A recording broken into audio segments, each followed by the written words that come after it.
Welcome to Irvine, California, here at the Orange County Great Park for tonight's matchup between the Orange County Riptide and the Conejo Oaks. I'm Dylan Luden alongside Jeff Wilson, and Andrew Relvis will be our director for tonight's game. The Riptide are coming off their most dominant win of the season. They won 16-9 last night in Compton at the MLB Academy Field against the Academy Barons. I mean, it was an offensive party for the Riptide in a huge way. They broke out big. They had an 8-run 6th inning that really propelled them to victory, including a big performance by Cornell University's own Luke Johnson. He went 3 for 5 with 2 home runs and 5 RBIs. I mean, that's a huge performance from Johnson to kind of insert himself into CCL play, Jeff. And I mean, what a game from the Riptide last night on the road. Yeah, he was fantastic. The offense rolled, the bullpen did their thing. I mean, when you put up 2 touchdowns and an extra point conversion, you should win the game. And I'm really impressed by Sam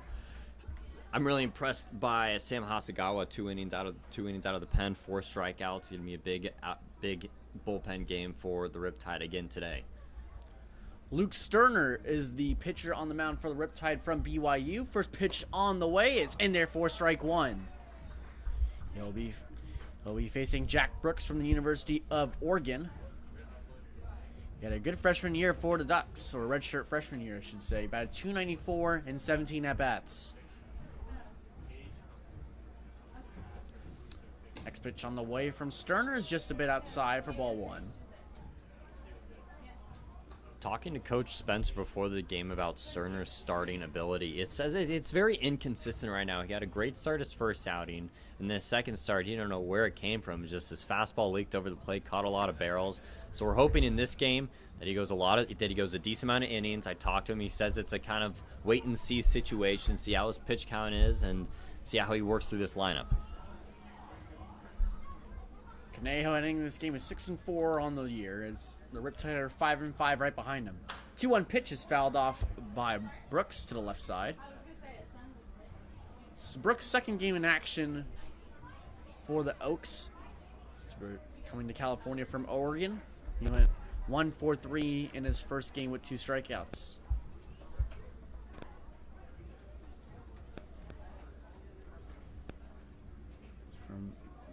Pitch on the way is another foul ball by Brooks. Again to the left side. Brooks, California native from Vacaville, California, went to Vanden High School.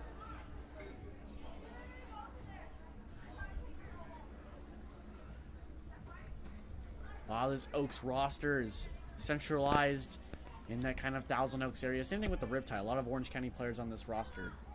Next pitch is in there for strike 3 looking. Luke Sterner records his first strikeout of the night to begin his outing. You know, it's super important he established the fastball, and we saw that Brooks was late on it a couple times, and leadoff man thought he was going to come back to it since he was late on it, but he threw the hook in there and got him looking.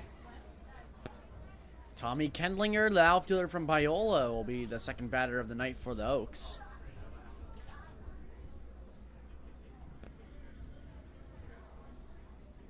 Sterner's first pitch to him is inside for ball 1. Kendlinger has been one of the top performers, not just on the Oaks, but in the CCL so far this season. He is 4th in the league in average, batting .391 in the year.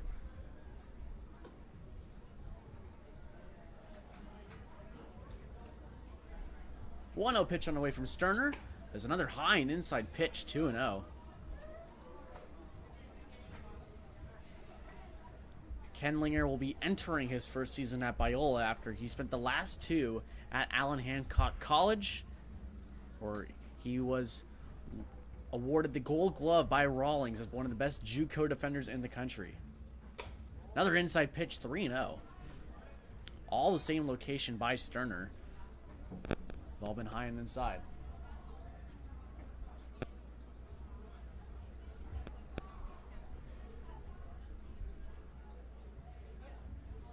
Sterner comes set on the mound. 3-0 pitch on the way is in there for strike 1. Again, working inside on Kendlinger, but this time he got the heart of the plate.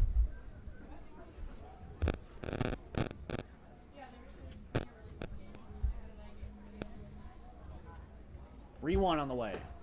In there, 4 strike 2, right down the pipe. And Kendlinger needs to battle here. Full count, 3-2.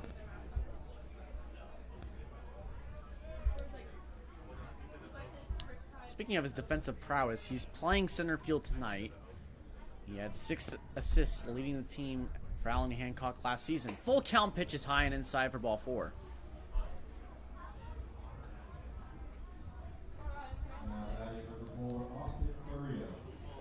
That brings up Austin Carrillo. He was also at Allen Hancock College previously, and Biola.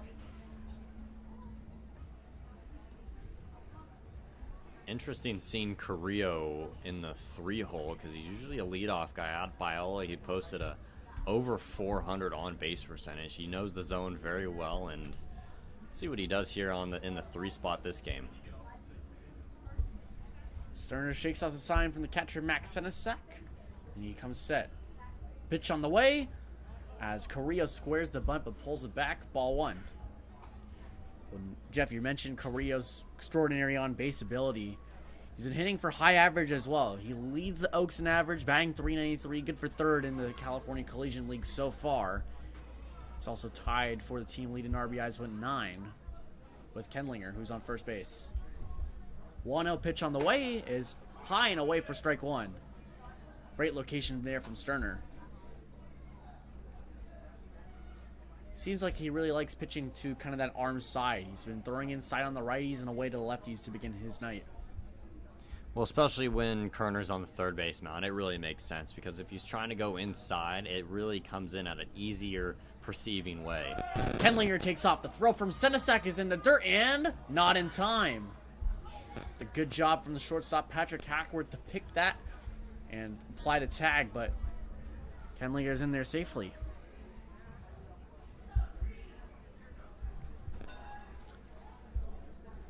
That's his first stolen base on the year as well.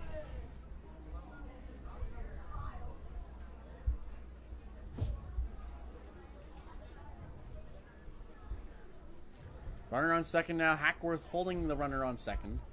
So he breaks back to his normal position. Carrillo rolls one over the first base side. Allen fields this one cleanly. Steps on the bag himself to record the out. 2 gone in the top of the first inning.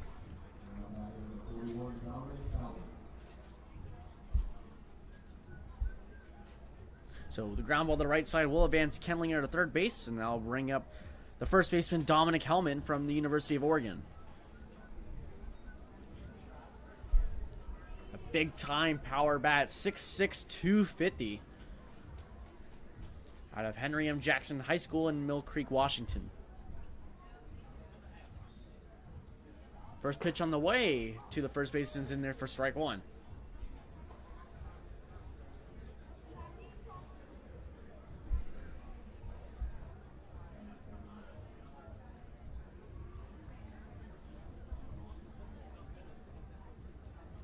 Oh, 1 pitch on the way is in the dirt.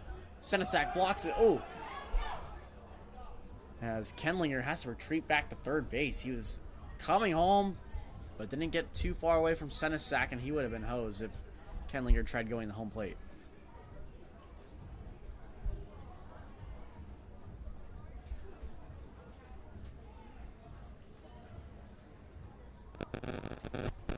This is also Dominic Hellman's second game from Oregon, just like his teammate Jack Brooks, who led off the inning. Swing and a miss. Big cut there from the first baseman Hellman. Now he's down 1-2. Kerner's got a nice straight fastball, and if you use that to his ability going up in the zone like that, you just got to keep it a little higher and it can't leak down to the numbers. Swing and a miss. Down goes Dominic Hellman for Sterner's second strikeout of the inning, and we're heading to the bottom of the first. We're scoreless here in Irvine.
We're back here in the Wild Rivers press box. I'm Dylan Luna alongside Jeff Wilson. Andrew Relvis is our director for tonight's game. Let's take a look at the Orange County Riptide starting lineup brought to you by Northwood Pizza.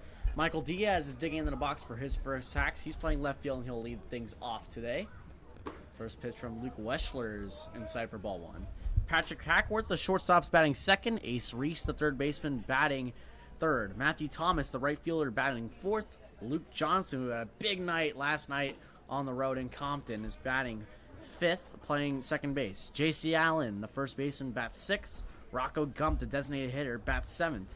Max Senesac, the catcher, batting eighth. And Jackson Kemmerer, right fielder, batting nine.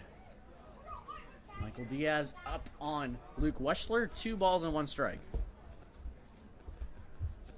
Riptide got to be on the lookout for that sneaky arm whip from Weschler, as that can really favor his slider and his breaking ball today.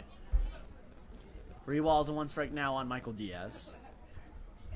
Outfielder from Grand Canyon University. Sporting the black batting gloves and arm sleeve to go with the colors. Fly ball in the air to center field. Tommy Kenlinger races in and he plants himself on that one for out number 1. Now batting number 3, Patrick Hackworth. Now stepping up to the plate is Patrick Hackworth. Playing shortstop today from UCSD. And last year for the Riptide, he was kind of utilized in the outfield. But for UCSD, he's listed as an infielder. He played second base to begin this year for the Riptide. After UCSD's school year ended, they're on the quarter system, so Hackworth came late. Now he's sliding the shortstop. That one's inside for ball 1. Sliding in the shortstop to kind of replace Matthew Flaherty, who's been having some arm issues. The Riptide are trying to figure out kind of who can play shortstop in the meanwhile. Pitch inside again, this time for strike 1.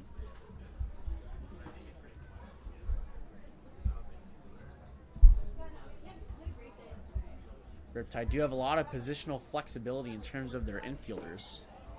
Hackworth takes one down the dirt for ball 2. They've been able to rotate a couple options over at third base between Rocco Gump, Nathan Cadena, and Ace Reese. Cadena has also been able to slide him to shortstop from time to time. Hackworth rolls one over to the right side. This one is going to go just foul at the last moment.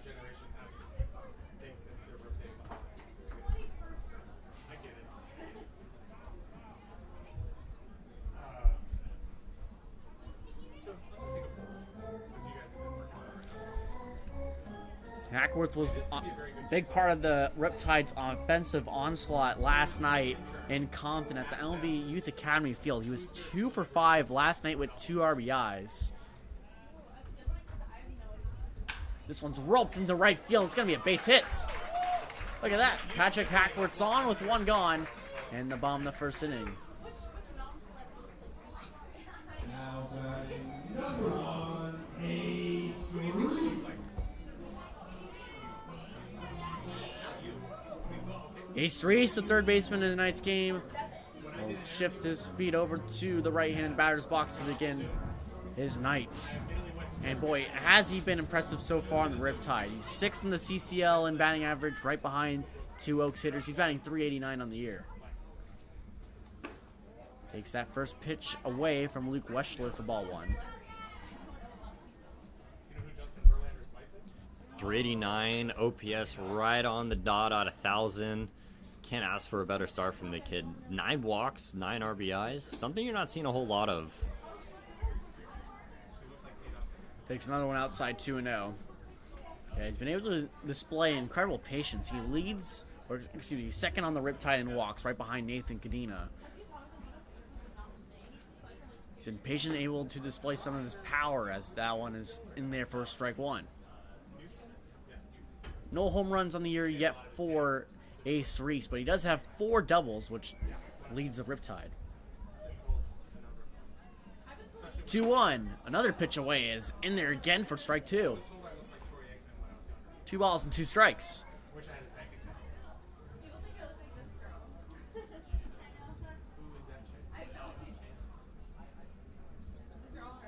Hackworth goes 2-2. Pitch is away for ball 3. The throw in there is in time. Hackworth is out trying to steal second base. Good throw by the catcher, Max Audi. And that's the second out of the inning.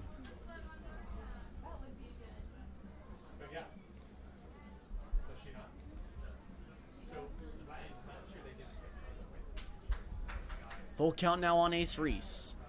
Nobody on. 3-2. Oh, he checks swing. The umpire's looking over the third base umpire, and it did say he swung, but Reese will advance to first base. So that is not a play you see every day. Ace Reese checks swung. Wait a minute. Why are they saying he's out, though? He did, though. You should have seen his hair was all. And now the umpires are going to converse at the mound. Yeah, very weird ruling. So Reese did go around his swing, but it did hit him. So technically, it should be a drop third strikeout since there are 2 outs, nobody's on. And Reese should be at first base for my ruling, Jeff. So he hit him, but it hit him Yes, as... it did. I think he's out then. Could be. I think this is what the umpires are going to discuss right now. If it did hit him, he could I think the potentially ruling out. is that he is out, yes.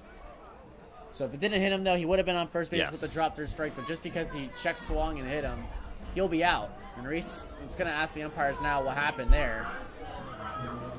Very weird way to end the bottom of the first inning, but we're going to head to the top of the second inning. Still scoreless here at the Orange County Great Park.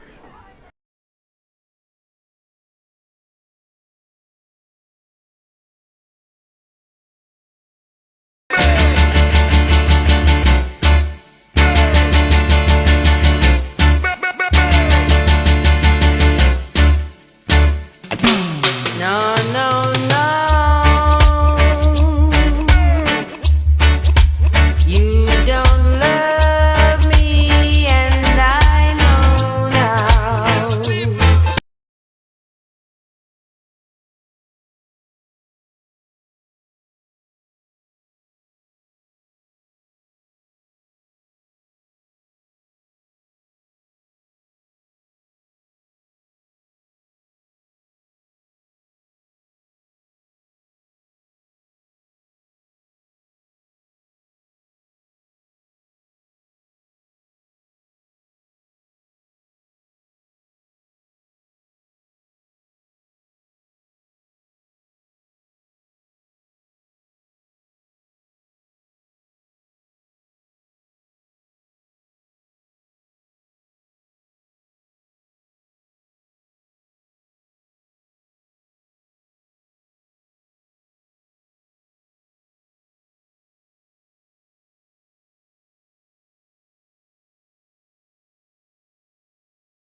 Top of the second inning here as the Conejo Oaks will look to try to get some hits stringing together against the Riptide pitcher Luke Sterner. Oaks lineup brought to you by Ticket Smarter. Jack Brooks led off the inning in the top of the first for the Oaks. He's playing right field. Tommy Kenlinger is batting second in center field. So that pitch is in there for strike one from Sterner. Austin Correa, the left fielder, is batting third. Dominic Hellman, the first baseman, is batting fourth. Tanner Beltowski, who's up right now, he's the third baseman, batting fifth. Cooper Sheff, the shortstop, is batting sixth. Jack Johnson, the designated hitter, bats seventh. Max Audi, the catcher, batting 8th, and Kai Serrano, the second baseman, is batting 9th. With Luke Weschler, the pitcher, on the mound for them. 1 ball and 1 strike now on Tanner Beltowski, the third baseman from Westmont University. A lot of guys from the Pac West that compete against each other. Carrillo and Beltowski have gone at it. Ground ball up the middle to Hackworth. Fields this one cleanly. Steps and fires to J.C. Allen over there for the first out. Now Tommy Kenlinger in the Pac West with Biola. They're probably walking into the dugout for the first time like, I know you.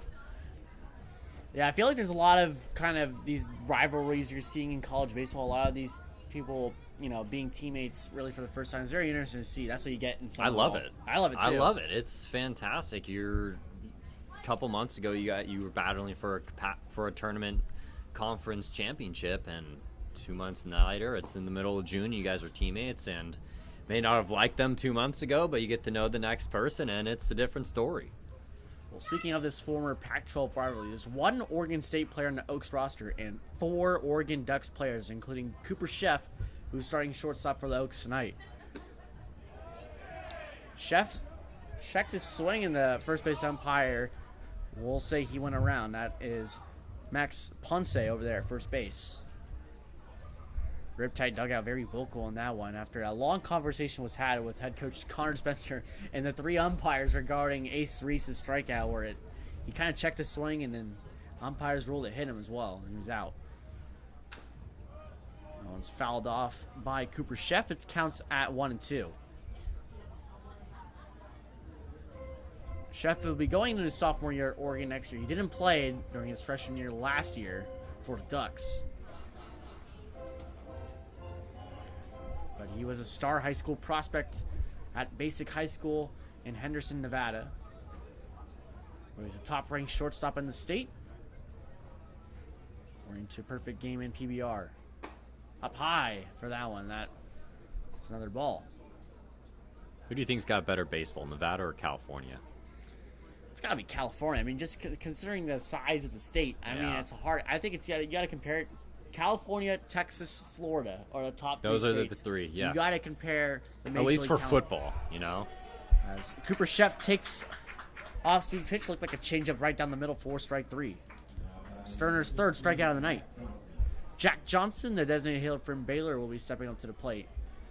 But yeah, there's so many talent. You can even just compare the talent from Southern California alone, and I think it kind of matches up with Florida, at least. Texas is a big state. So you got to kind of compare the whole California, I think, with Texas. But Southern California is a baseball powerhouse in just terms of how many prospects they churn out a year. As Jack Johnson swings and misses. I know you got Bishop Gorman over in Nevada. That's True. why I almost include them in the conversation. 0-1 pitches outside for ball 1. 1-1 on Jack Johnson. Yeah, that kind of Las Vegas area. They definitely do have some powerhouse high schools for sure. Bishop Gorman, of course, being probably the most famous one out of them all. Swing and a miss by Jack Johnson. Count runs at 1-2. What's the trend with California, Texas, Nevada, and Florida? What's the trend you're seeing? It's a great question, honestly. What's the answer to that? Weather, year-round, Yeah, there you go. good Okay. weather. That's why these states are the best at baseball and football. Strike 3 taken by Jack Johnson. Sterner's 4th strikeout. He is mowing along through this Oaks lineup. We're heading into the bottom of the second. Still scoreless here in Irvine.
Matthew Thomas will lead things off for the Riptide, number 4 hole hitter.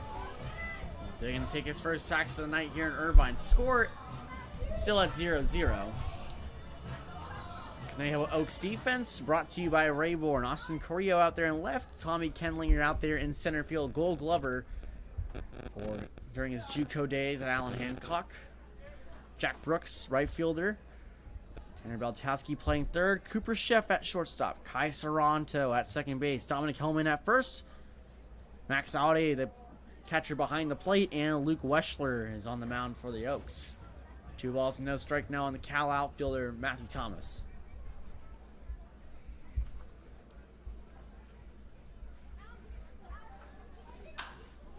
This one's skied in the air to right field. Jack Brooks is running. He's sprinting after this one, and it's going to go foul.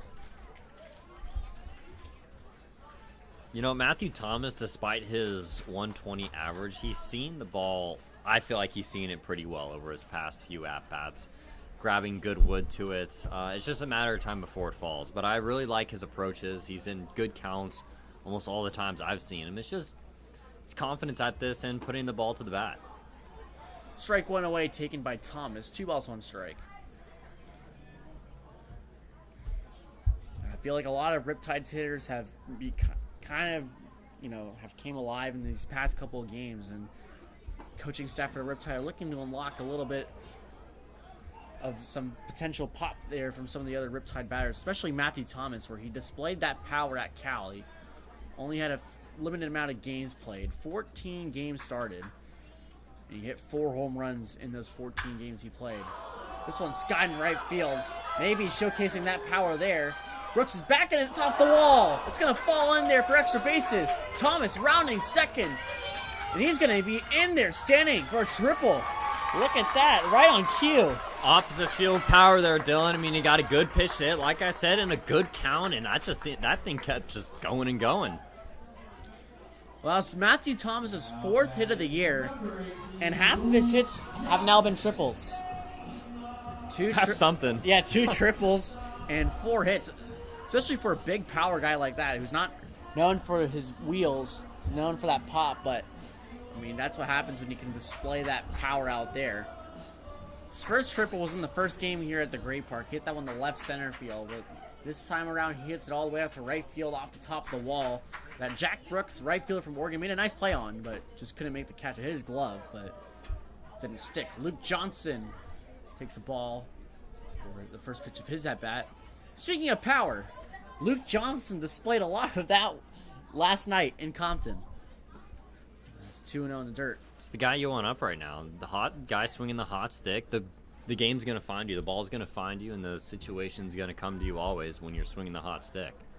Well, he went 3 for 5 in last night's game against the Barons with 2 home runs and 5 RBIs. Takes another pitch away. 3 balls and no strike. By the way, after that 2 home run performance, guess who's on top of the CCL leaderboard in home runs? It's Luke Johnson. Guess. Luke Johnson. 1 game will do it. 3-0 pitches taken in there for strike 1. I feel like the Riptide are going to get a lot of home runs on away ballparks just because the Great Park here plays to a pitcher's advantage. It's so big, and down the line it's 325, and it plays the pitchers very well. Especially with the wood bats, too. I mean, absolutely. USC played here with metal bats during the year. They weren't known for a power team, but they definitely were able to get some out. They were able to pull it. No home runs in center field. Johnson rolls this one over, foul. Count remains full at 3-2. Yeah, you got to have some big boy pop to hit it out the dead center field. It's 400 feet, and the wind's not really a factor today. It's blown a little left to right. A little bit. But you got to be able to muster one out there to center field if you want to hit a home run that far. 3-2 is hit up the middle. Second baseman Serrano backhands this one. Throw on the first base. Picked out by Hellman in time, but the run does come home to score. It's an RBI ground out for Luke Johnson. Infield back, which is a respectable move by the Oaks, and Luke Johnson just put the ball in play, and you win a prize anytime that happens, and he did his job. RBI tacked on. J.C. Allen, the first baseman. He's batting 6th today in the Riptide's order. As he takes the ball in there for ball one. Dirt in the dirt. I mean, to me, J.C. Allen's kind of one of these hitters who has been really unlucky to begin kind of his Riptide season. Takes off-speed pitch in there for strike one. 1-1. He's had 16 at-bats, but he's looking for that first hit still. But he's been making really good contact, and he has around the same amount of walks and strikeouts. This one's a ground ball to shortstop. Chef gets on the hop. Another great pick by Homan over there at first base to get the out.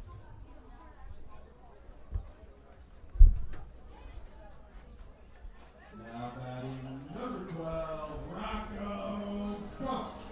Rocco Gump, the designated hitter. Now digging in the box for his first at bat. He's been kind of Mr. Consistent all season so far for the Riptide, going 1 for 3 in last night's ballgame with 3 RBIs.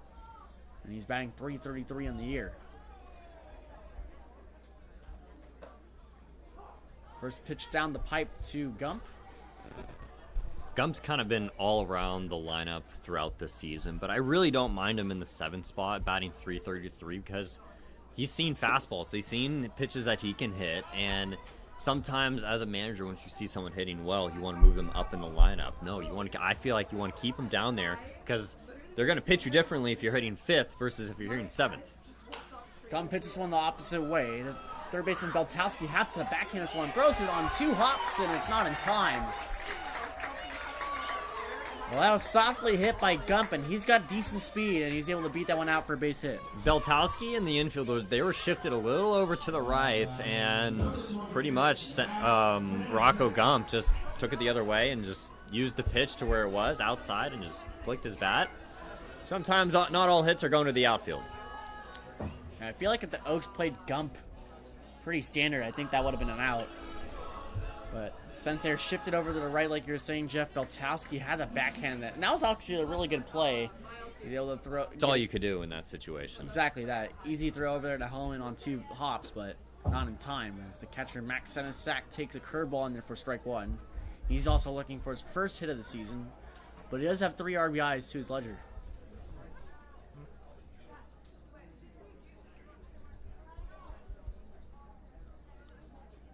A 1 is in there for strike 2.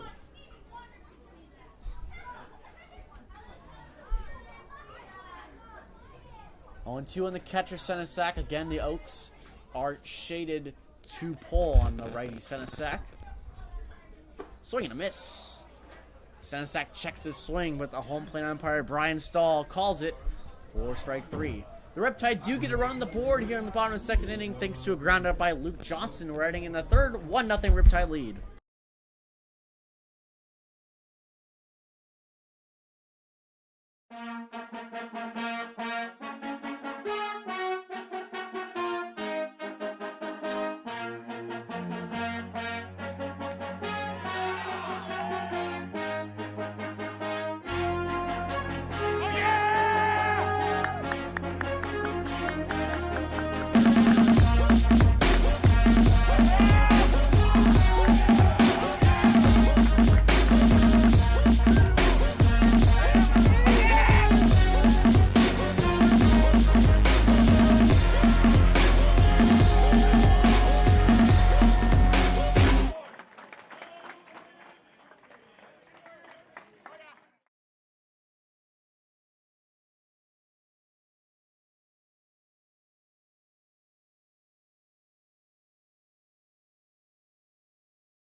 7-9 up for the Conejo Oaks in the top of the third inning.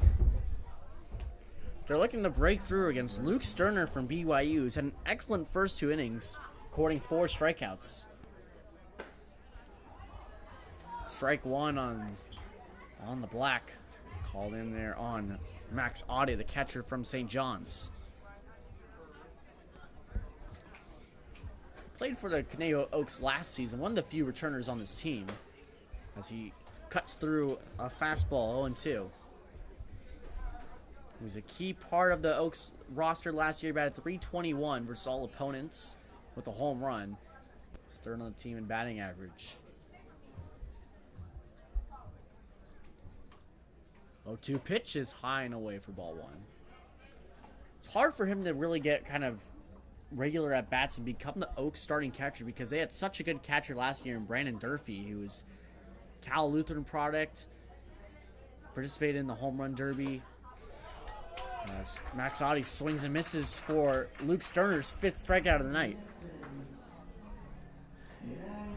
I think all 5 of those strikeouts have come on his fastball there, Dylan, and it's just been so impressive and dominant. I feel like he's been able to mix up his off-speed really well so far to start off this night, too. He's been able to kind of throw it early in counts, get it for strikes, and then set that up with a fastball. Breaking ball right there, and it's just, I've been saying it all season, like if you land that breaking ball first pitch, it's a free strike. You know, it's as simple as that. Especially in summer ball, too. I feel like a lot of hitters won't be looking for that breaking ball first pitch either. They're looking for that fastball. Pitchers want to try to establish themselves with that heater, but you can establish yourself with the off-speed. It's going to do wonders for your night. 1-1 on the second baseman, Kai Serrano from Cal Lutheran. Of course, Conejo Oaks playing their home games at Sparky Anderson Field in Thousand Oaks at Cal Lutheran. You're going to get a lot of Cal Lutheran players who want to just play there for the summer and not really have to move around.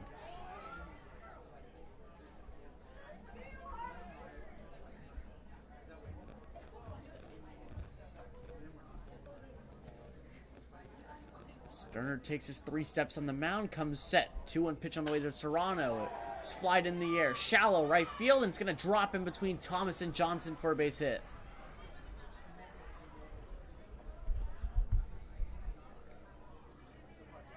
That was the first hit of the night for the Oaks, and just a bloop single that Johnson or Thomas really couldn't get to. Yeah, you shouldn't be upset about that as a pitcher. You threw a good pitch, got jammed inside, and now what you can do next at bat, don't even worry about him. Jack Brooks, the right fielder from Oregon, is coming up to play for his second bat of the night. Struck out looking the first. Sterner picks over there at first base. Nothing doing, though.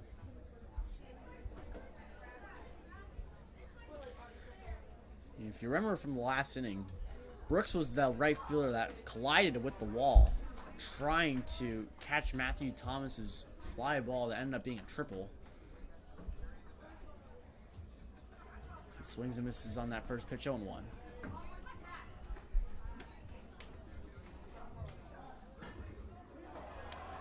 Back pick goes away from J.C. Allen, and Serrano's going to round second, heading at third.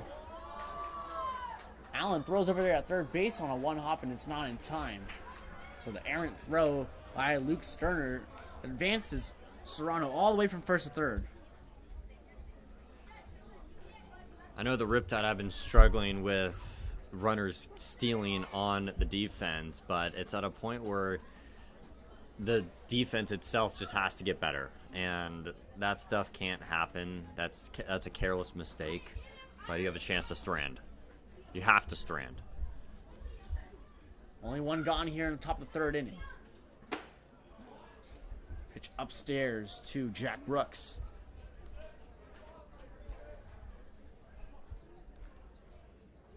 One ball and one strike.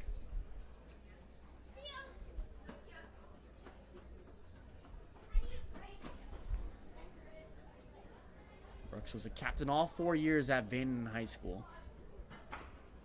He just gets a tip to that one. 1 ball, 2 strikes. It was a 2-year varsity player for Vanden. Yeah, spectacular senior season as well. He batted .502 with 4 home runs. I wish I could do that. I do too. Strike 3 looking. Another strikeout there from Luke Sterner. His 6th of the night. Sterner's mixing up his stuff incredibly well, and I'm so impressed by his sequencing throughout these counts. And I want to give credit to Senesac too, because that's just veteran pitch calling as well. You know, these two guys, that's why they call it the battery. You got to be on sync.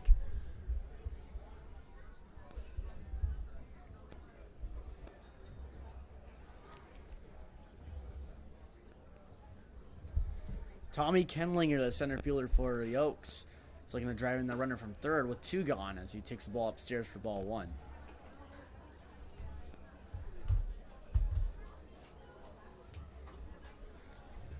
Sterner, before kind of this start in his Riptide career and his career at BYU, he can get strikeouts, average a strikeout per inning, which I would say is a pretty good average. It's not elite, you would say, but 5 strikeouts through 2 2/3 is pretty elite.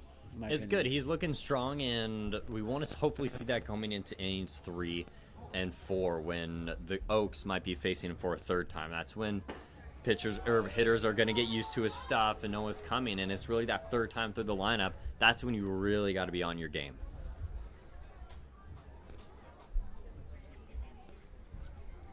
And we see now as the season progresses how some of the Riptide's pitchers have gone a little bit deeper into games, like Andrew Parker and Luis Becerra here at the Great Park. This one's chopped up the middle. The second baseman Johnson has to field this one quickly, and he does. The throw over there at first base is in time. Kenlinger grounds out to Johnson over there at second base, and they strand the runner at third. Riding into the bottom of the 3rd inning, the Riptide lead, the Oaks 1-0.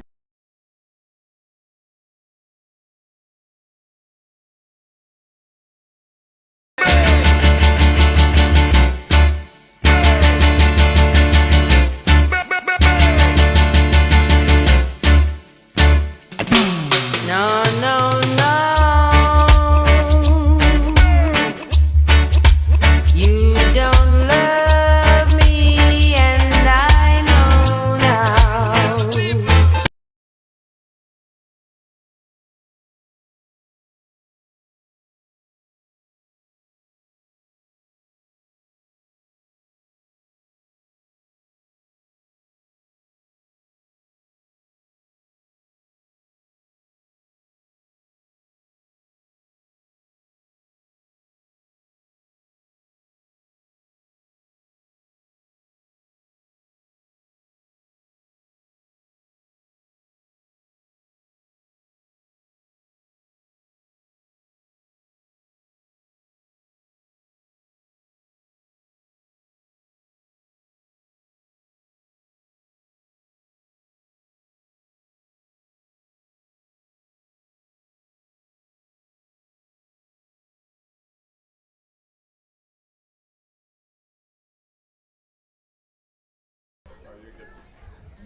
Bottom of the 3rd inning, 9-1-2 is up for the OC Riptide.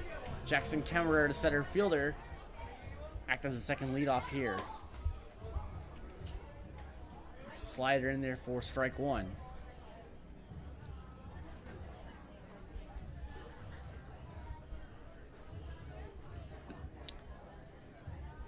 Off speed away, 1-1. Now, even though Jackson Kemmerer is only batting .167 on the year so far, he's been able to get on base a lot by the hit by pitch. Leads the team in that category with 4, and he's able to make teams pay when he gets on base. 6 walks to go along with those 4 hit by pitches. Stole 2 bases in last night's ball game against the Barons to up his team leading total to 6 on the year, as the count's now even at 2 balls and 2 strikes. Swing and a miss. Kemmerer set down on a swing and strikeout. Now batting number 24, Michael Diaz. Michael Diaz, outfielder from Grand Canyon, is coming up to play for the 2nd time tonight. He flew out to the center fielder Tommy Kenlinger in his first at-bat. First pitch to Diaz is away, just misses. 1 ball, no strike.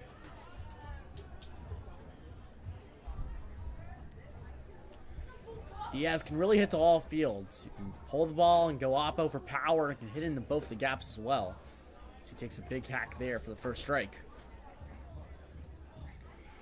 He also plays a wicked center field, one on defense too, but since Kemmerer is in center field, Diaz shifts to left for tonight's game.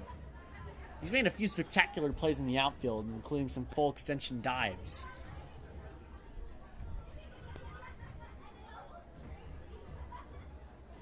2-1 is hit hard on the ground. It's going to go through the right side. Base hit for Michael Diaz.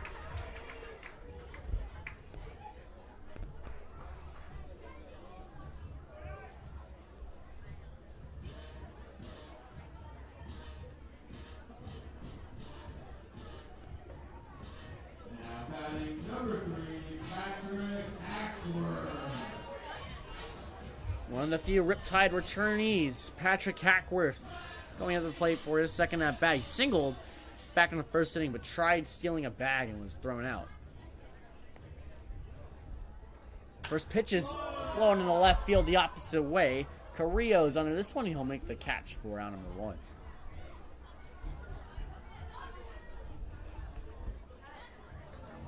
Now batting number 1, Ace Reese. 3 straight lefties at the top of the Riptide order, and the last lefty to bat here is Ace Reese. He is a sophomore from Canton, Texas. He played at the University of Houston last season, but D1 Baseball reported that he will be entering the transfer portal. Well, and he'll be one of the most coveted players in the portal this summer. Up the middle, and it's going to go through for a base hit. Diaz rounding second. He's going to try hang the third. The throw is cut off by the shortstop Chef, and that's going to be a single for Reese. Diaz goes to third. Runners are on the corners with 2 outs. I like the early aggressiveness from the Riptide, swinging at the first pitch early in the count, 'cause sometimes that's the best pitch you're going to get. And Ace Reese just getting a hold of one and finding a hole. Well, Weschler needs to be a little bit careful about how he needs to pitch Matthew Thomas. He went the opposite field near the 362 marker in right center. So banged up against the wall for a triple. He later came around and scored. Soft speed pitch in there on the outside for 0-1.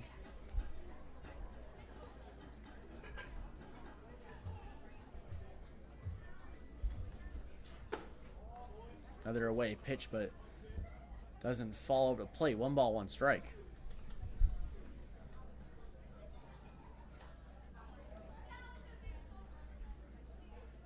Runners on the corners with 2 outs.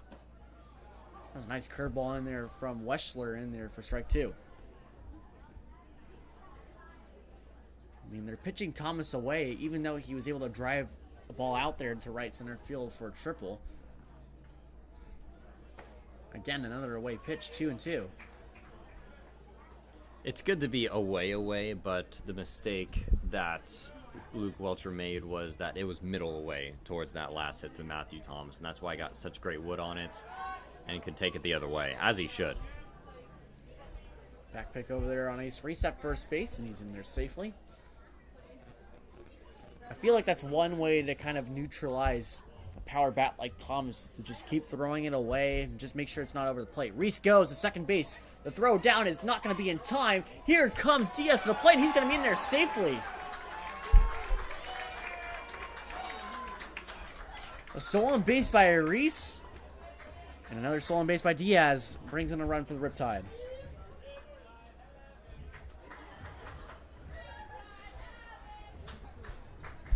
I feel like that's one of those plays you don't really see that often in terms of just how you kind of do that throw down defense with runners on the corners. Well, especially with 2 outs, you got to go one or the other. You're gonna put your eggs in one basket with the throw down to second, hoping you're gonna get him. In that case, didn't. Easy pickings for Michael Diaz. That's room service. Matthew Thomas is on first base of the walk for Luke Johnson. Runners are on first and second with 2 outs, and the runner is already in. That was Ace Reese's first stolen base on the year as well.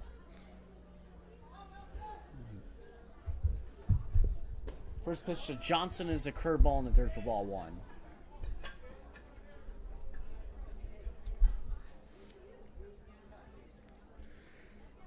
Got RBI back in the second inning. Johnson now has 11. He's now solely second place in the CCL in that category. Fastball high and away for ball 2. 2 balls, no strikes with runners on first and second with 2 gone.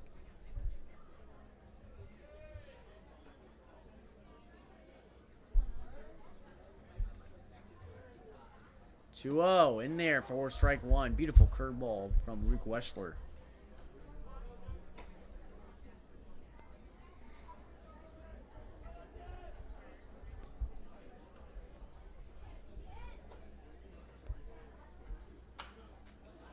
Just fouled off by Johnson. Another curveball there.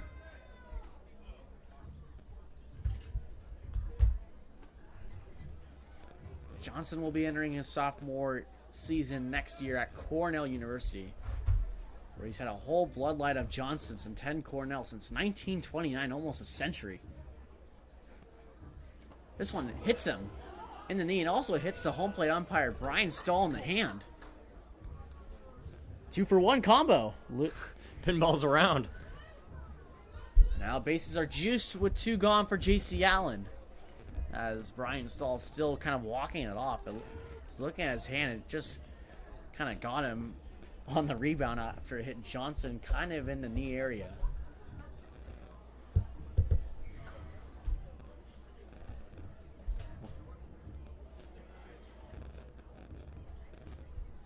Connor Spencer, the head coach for the Riptide, is talking to Brian Stahl right now, and they're going to get trainer Malia Holmes and her 3 apprentices out there to check on Brian Stahl.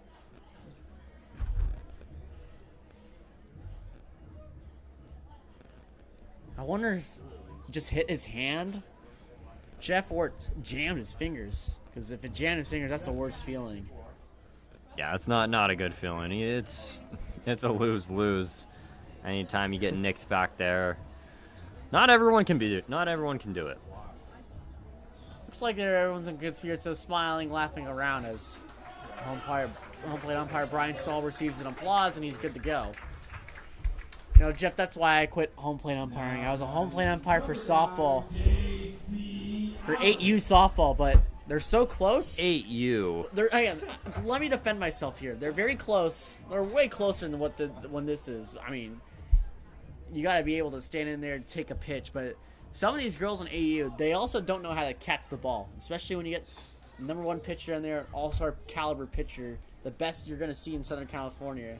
They're throwing heat, and especially when there's no glove and it just comes straight at your chest protector. It stings a little bit when it misses your protection. I mean, that's all I'm going to say. I feel like you're just trying to sell yourself on being impressive, getting hit by a softball at 8 years old. I mean, it was 3 years ago. I was a scrawny little dude 3 years ago. J.C. Allen takes one inside, 2 balls, no strikes. I did base umpire Little League, and that was definitely way better than being a home plate umpire. I can never do that ever again. It also just hurts to squat, but I'm like the least athletic person you know. Just keep knocking yourself down. I am. I don't even have to say anything. Sometimes making fun of yourself is self-deprecation. I got you. It is. 3 balls, 1 strike on J.C. Allen. Swing and a miss there. Full count now, 3-2. All runners will be on the move for the Riptide.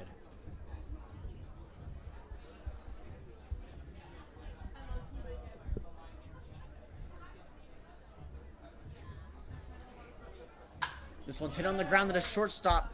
Chef fields this one cleanly, throw over there to first bases in time.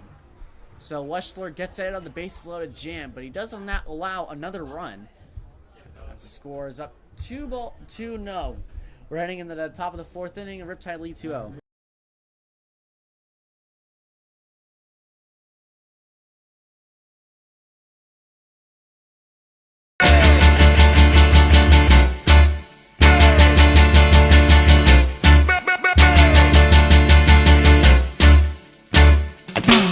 No, no, no. You don't love me, and I know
The 3-hole hitter, Austin Carrillo, will lead things off for the Conejo Oaks in this inning. As they look to get back on track as they're down 2-0 to the Riptide. First pitch swinging is Carrillo to right field. Thomas glides under this one and makes the catch for the first out.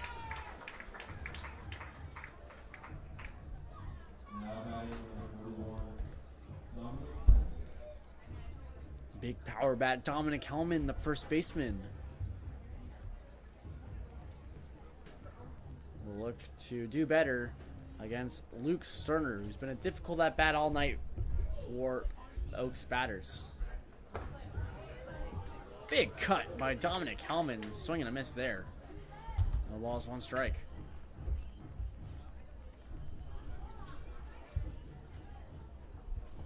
Hellman will be heading into his junior season at the University of Oregon.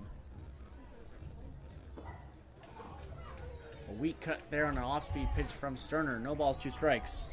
Great hammer. I feel like he can really go either way with this pitch, as Hellman is swung and missed at a fastball and a breaking ball. This time he goes upstairs and misses. 1 ball, 2 strike.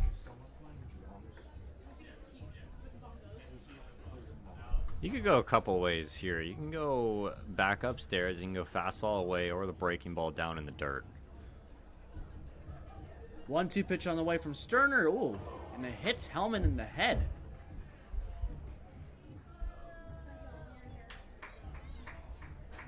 His helmet came off and revealed the lightly dyed blonde hair of Dominic Hellman. And he'll have a free base. Well, it was the breaking ball. It just slipped out of his hand. Luckily, it was just the breaking ball.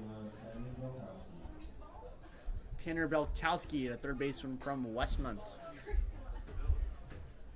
We'll have Hellman standing over there at first base.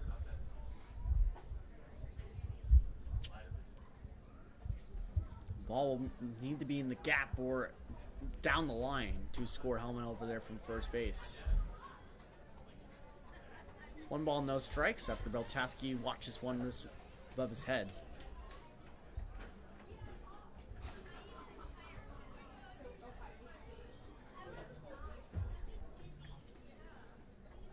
Sterner looks back, Hellman. Comes set. 1-0 pitch. Breaking pitch in the dirt, blocked by Senesac. 2 balls, no strike.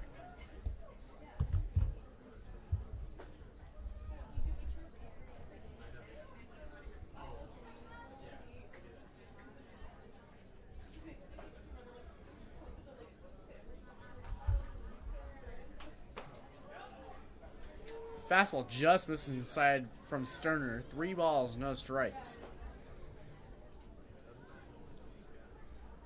This is where you got to be super confident in your fastball. 3-0 count. You're probably going to see a bat on the shoulder here. That fastball is inside and clips the zone. 4 strike 1. Belkowski didn't think so. Was starting to move along to first base, but he'll have to retreat back into the batter's box. 3 balls, 1 strike. Back pick over there on first base to Hellman. He's in there safely. That was almost a perfect That was a throw. close call. Yeah. That was almost, and also a close call as well. Right into Allen's glove. Didn't have to move it, and his glove was already on Hellman at first base. 3-1 on the way from Sterner, and this fastball is upstairs for ball 4.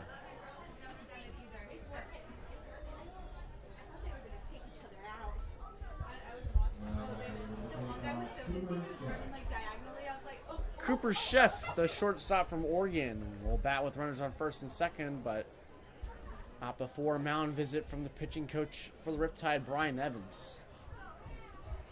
You know, Sterner was really mowing down these Oaks batters before that kind of hit by pitch with 2 strikes on Dominic Hellman.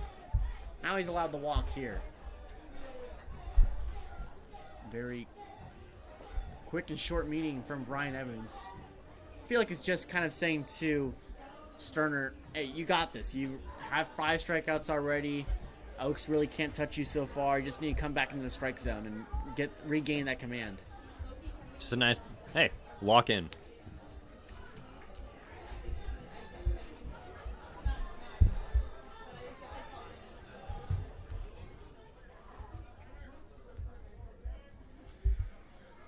Chef was one of Sterner's strikeout victims, struck out looking back in the second. First pitch is fouled off by Chef.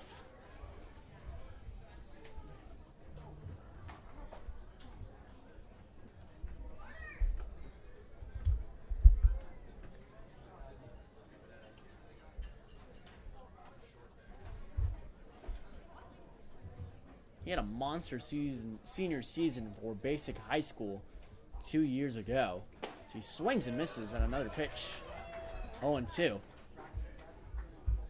I mean, as a senior, you don't really see this often. He batted .500 with 25 extra base hits. 10 of those were home runs. I mean, 10 home runs in a high school season is absurd. You don't really see that often. 0-2 on Chef as he fouls this one off. Count remains 0-2. It's a bit late on that fastball there from Sterner.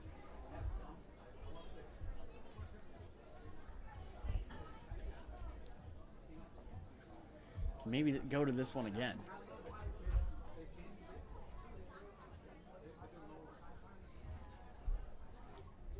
Johnson holding on to Hellman at second base.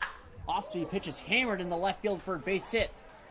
Diaz has to field this one standing. The throw home will be cut off by Reese. And Hellman comes around the score. 2-1. Riptide still lead.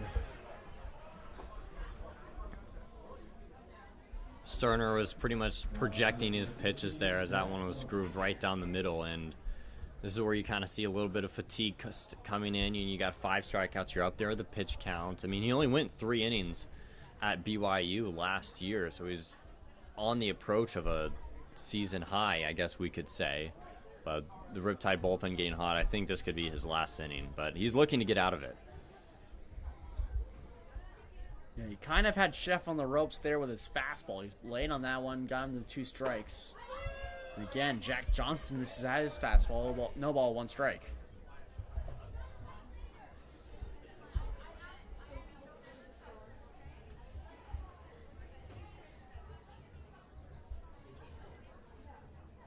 Another swing that missed there from Jack Johnson.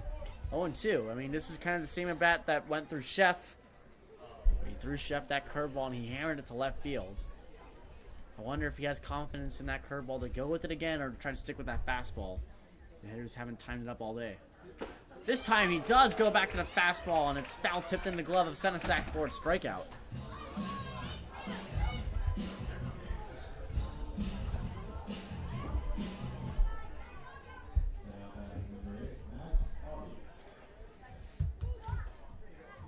Max Audie, the catcher from St. John, struck out back in the 3rd inning. I feel like Sterner kind of learned from his mistake in that last at-bat. Stuck with that fastball that Oaks hitters haven't been able to time up yet so far today. Change up in the dirt there by Senesac, or Senesac blocks that one well. 1 ball, no strike. That's what Summerwell's for. You gotta just feel out the game a little bit, and with that breaking ball, just got too cute with it, tried to just float it in there, landed for a strike. No, he needs to be focused on that fastball because he's been blowing it by all these Oaks hitters pretty much every at-bat, at least once or twice. He blew that fastball right by Audie. 1 ball, 1 strike.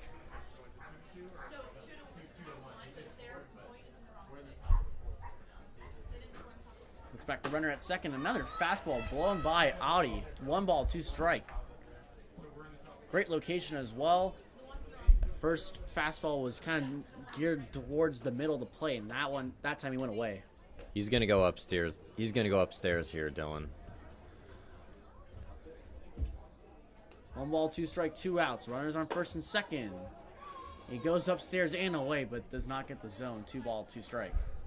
He thought about it. He was in the back of the mind. Audie thought about it too. His hands kind of started to go around, but take for him. Sterner appetizes it. Now I might throw the hammer in the dirt here.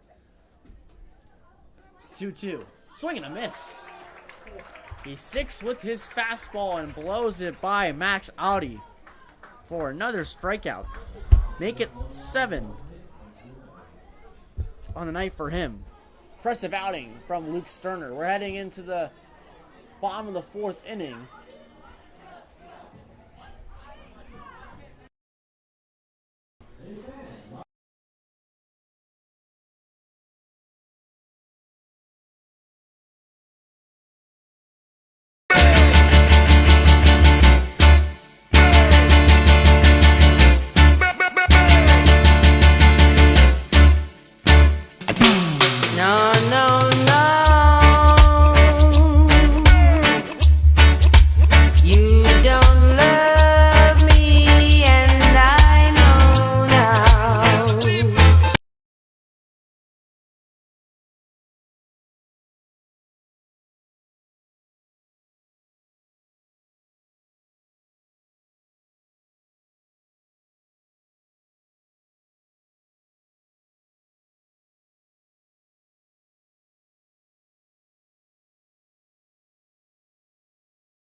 Number 12, Rocco, go.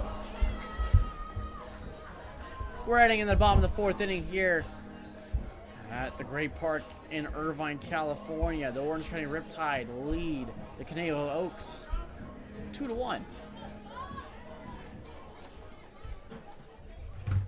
Don't forget, after the game, head over to Chick-fil-A in Woodbury Town Center, where they strive to glorify God and be America's best quick-serving restaurant at winning and keeping customers. And don't forget, serving you is our pleasure.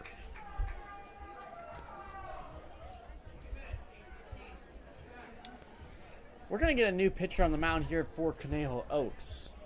It's Brian Uribe, the redshirt junior from Adolfo Camarillo High School from Oxnard. Called to the bullpen was brought to you by Belden Hutchinson.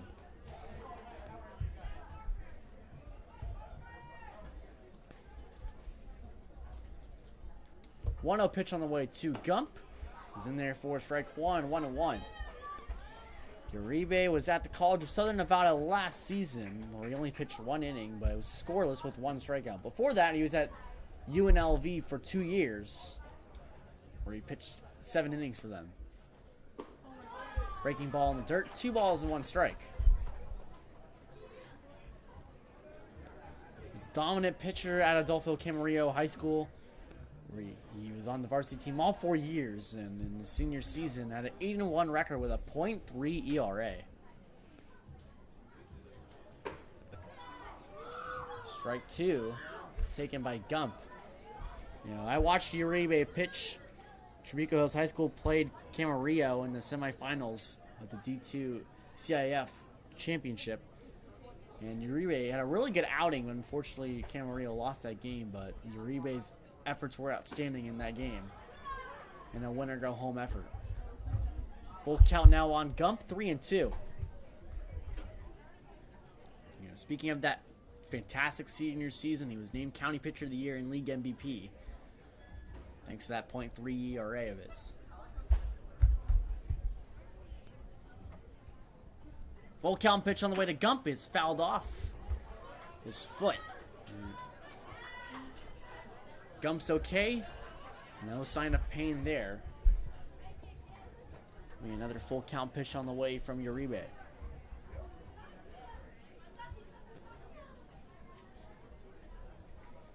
Gump singled back in the 2nd inning, and he's looking for another base hit here. Another payoff pitch. Gump flies this one to right field and pulls it foul.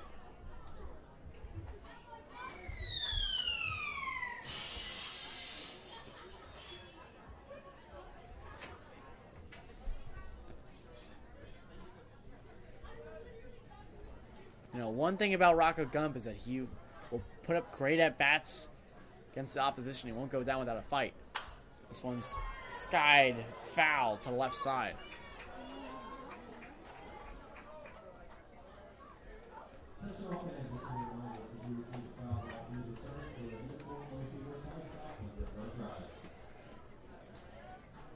I mean, the Oaks defense still shooting Gump to pull, even though he hit a base knock the opposite way in the 2nd. Another full count pitch. This one is smoked through the air by Rocco Gump, but it'll just go foul. That had home run distance, but he just couldn't keep it fair. I mean, if you're Uribe, what do you throw Gump right now? He's been able to foul balls off to both directions, and he just smoked that one foul. That would have been a home run if it was fair. Yeah, you're not throwing that pitch again. Yeah. That's for sure. I like changeup. Another full count pitch. This one's another smoke ball by Gump, and it's another foul ball. He was sitting on that changeup, and his hands just got too ahead, and it's a bad sign if you're out there in your Uribe, man. Obviously, you go to the fastball, slider. The slider's going to go into the bat. You got a little bit of leeway. You got a ball to play with. But these are the at-bats that really can struggle you mentally and physically as a pitcher. Especially if this is your first at-bat of the game as well. If I'm Uribe, I might try to stick that fastball away. Comes inside and misses. It's a walk for Rocco Gump.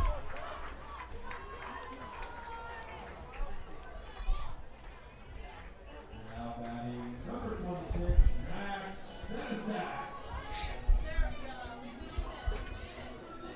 A catcher from LMU, Max Senesek. Struck out back in the second inning looking for his first hit of the season.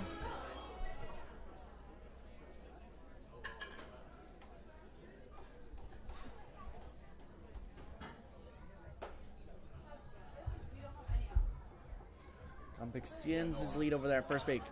Senesek bunts it to the first base side. Fielded cleanly by Uribe, and that's going to be an out.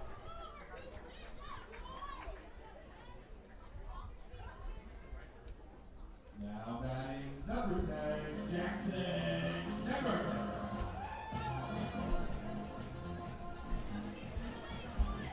Jackson Kemmerer, the center fielder from Nevada. The runner in scoring position now over there at second base with only one gone.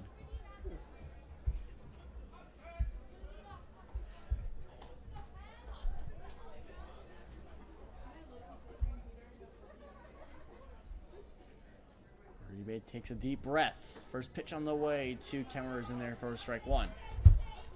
That was a nice little bit of small ball there by the Riptide. Senesek was able to get a bunt down to the right side. I really like it. It also shows that Coach Spencer has confidence in his 9-hole hitter right now, despite his struggling season. Gives him an opportunity to drive in a run. 0-1 pitch is in there away for strike two. I mean, I know Kemmerer is down right now in the count, but if he can get on, Oaks need to watch out for his speed, and that could cause some trouble if Gump moves over to third base with runners on the corners. That's how the Riptide scored a run back in the third.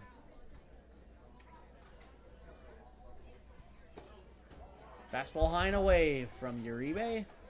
It's an easy take for Kemmerer.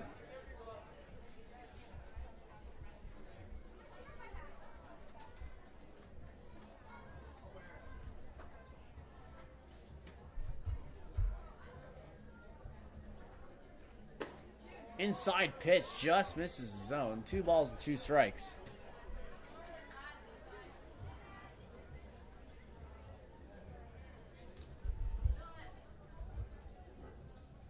Being held over there at second base by Kai Serrano. Righty and Kemmerer up. 2-2. Away. Great eye by Jackson Kemmerer, the 9-hole hitter, as he works the count full 3-2.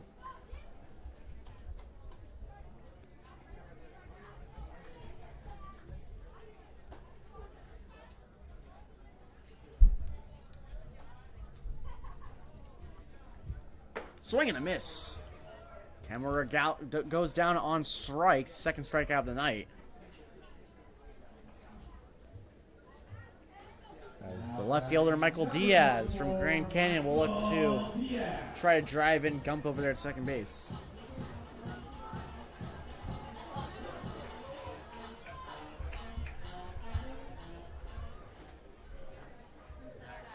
Diaz singled last inning in the third. He later came around and scored off the double steal.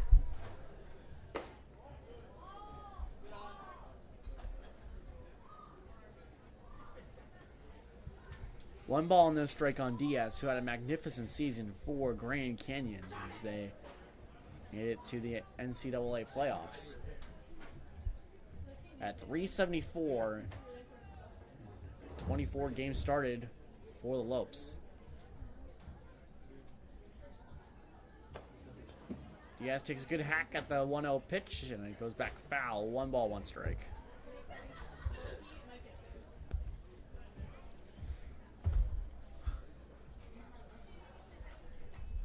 Catcher Max Audi comes out to talk to his pitcher Brian Uribe.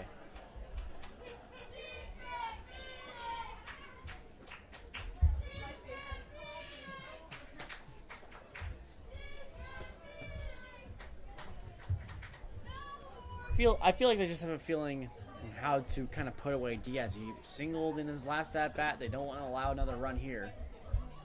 So Riptide have achieved a run in each of the past 2 innings. Diaz right now really needs to keep his head on the ball right now. On those last couple of swings, he's been pulling his head out of there, really putting him out of sync. Takes an off-speed pitch inside. And here's letters. 2 balls and 1 strike.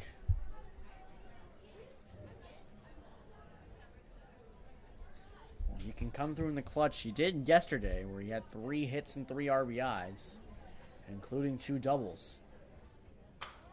Fouled off by Diaz. 2 balls and 2 strikes.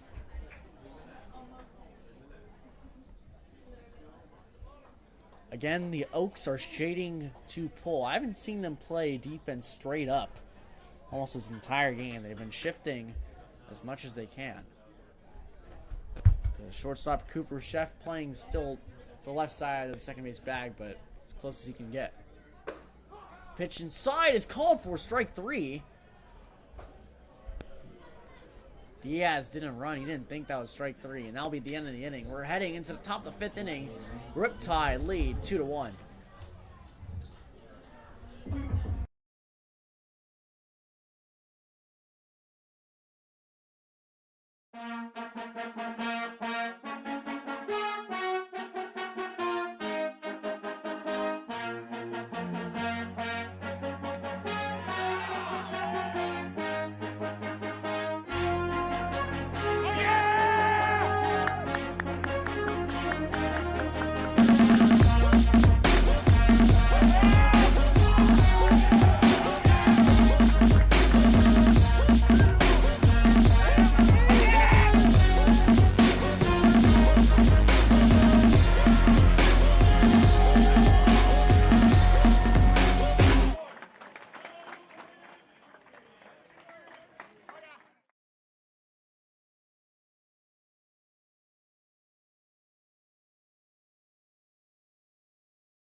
Luke Sterner exits after an impressive outing. 4 innings, 2 hits, 1 run, 8 strikeouts on the night for him in a career night.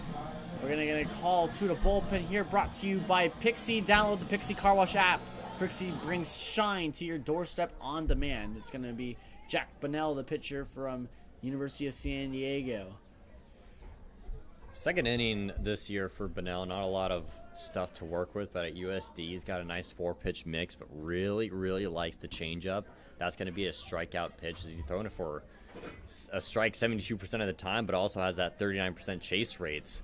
And especially against right-on-rights, it's such a hard pitch to execute, but when it's executed, it's beautiful to watch.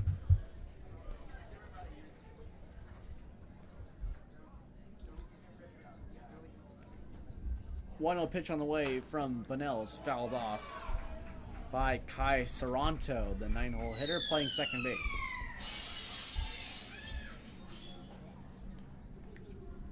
We'll also see that slider and in some occasions a curveball, but it's really, he likes that fastball changeup slider mix.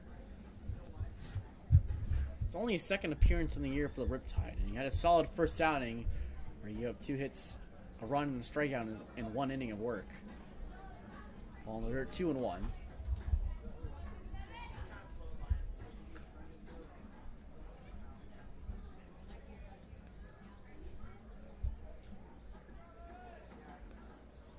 Bunnell was previously at Washington for having a stellar high school career at Woodbridge just down the road.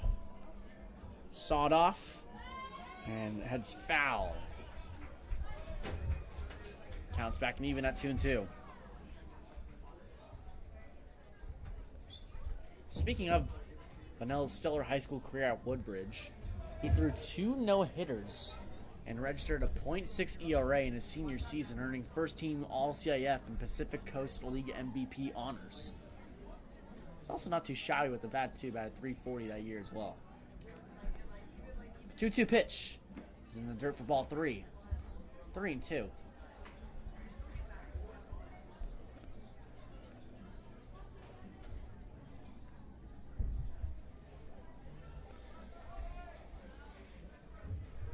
Riptide defense playing Sorrento straight up with no gone.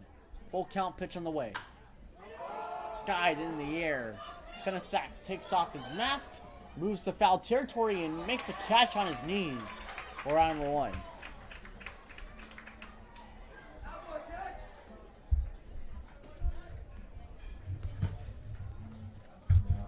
Keep getting weak contact. That's a great game plan, especially when you have a great changeup to execute your 2 strikes and your situation where you can really throw it anywhere.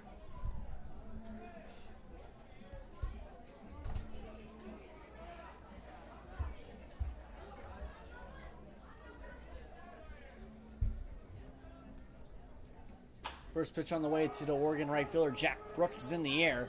Reese and Hackworth almost colliding, but Reese makes the catch. What a fantastic play by the third baseman, Ace Reese. You had so much insurance over there. I mean, Patrick Hackworth was scooting over real quick. I thought he was going to definitely call off Ace Reese, but just the last second, Reese came down with it.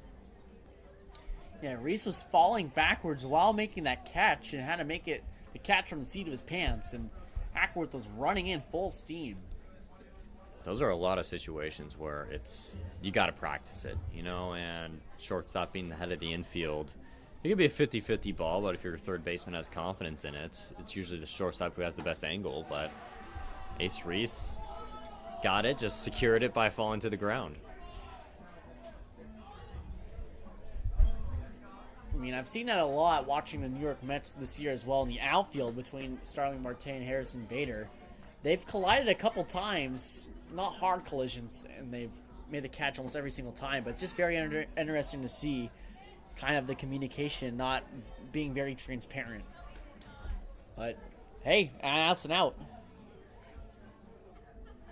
2-0 now on the center fielder, Tommy Kendlinger, and he knows a thing or two about defense. We mentioned his first at-bat. He won the ABCA Rawlings Gold Glove during his JUCO days at Allen Hancock College. 3-0 on Kendlinger.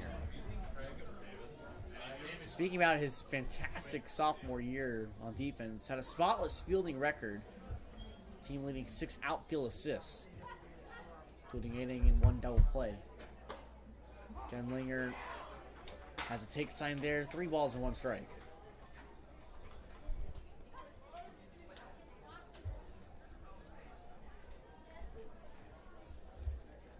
Came into this game 4th in the CCL in batting average.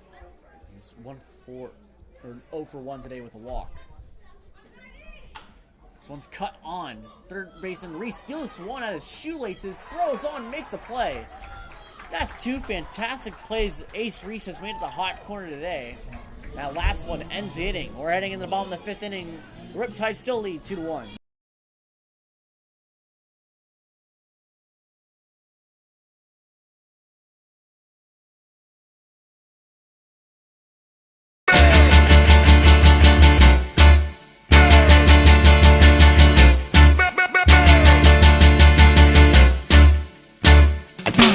No, no, no.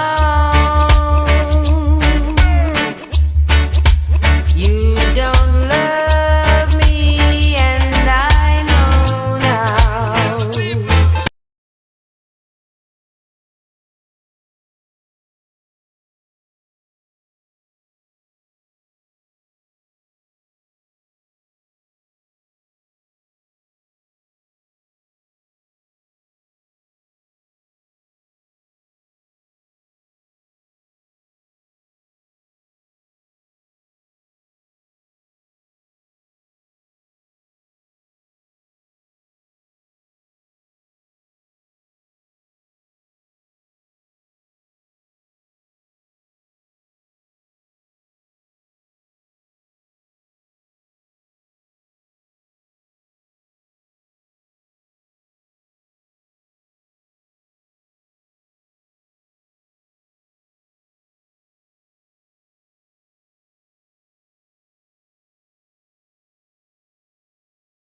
New pitcher on the mound for Conejo Oaks. Called to the bullpen, brought to you by Excuse to Celebrate. The Riptide are looking to celebrate a win tonight, and you should have an excuse to celebrate any occasion.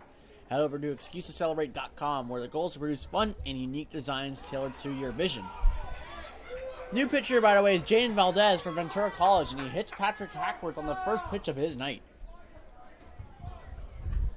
Now batting number 1, Ace Reese.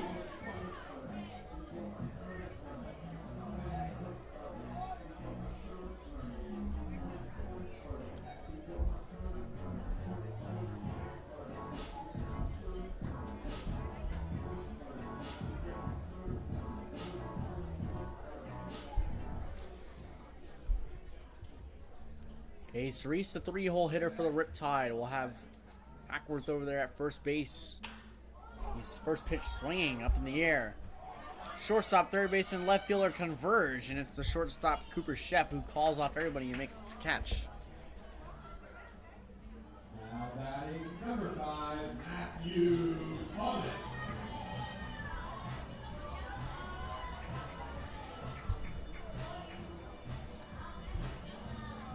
Matthew Thomas, right fielder from the University of California, Berkeley. He's reached base in both his first 2 at-bats tonight. A triple back in the second, and he walked in the third.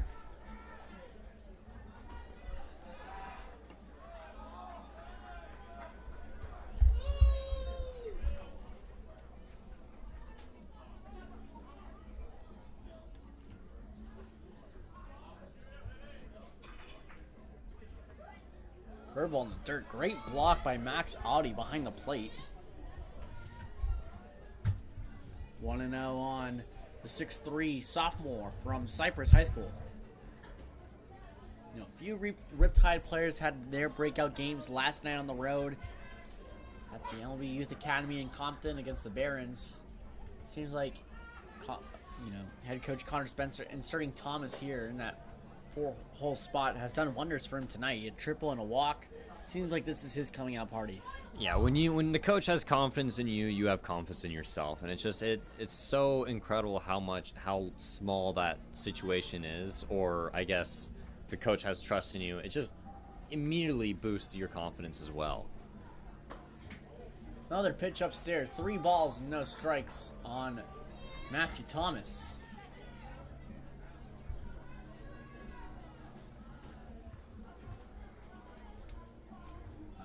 Again, shading Thomas to pull. The second baseman, Sorrento, playing very close to the second base bag. Strike in there from the new pitcher on the mound, and Jaden Valdez.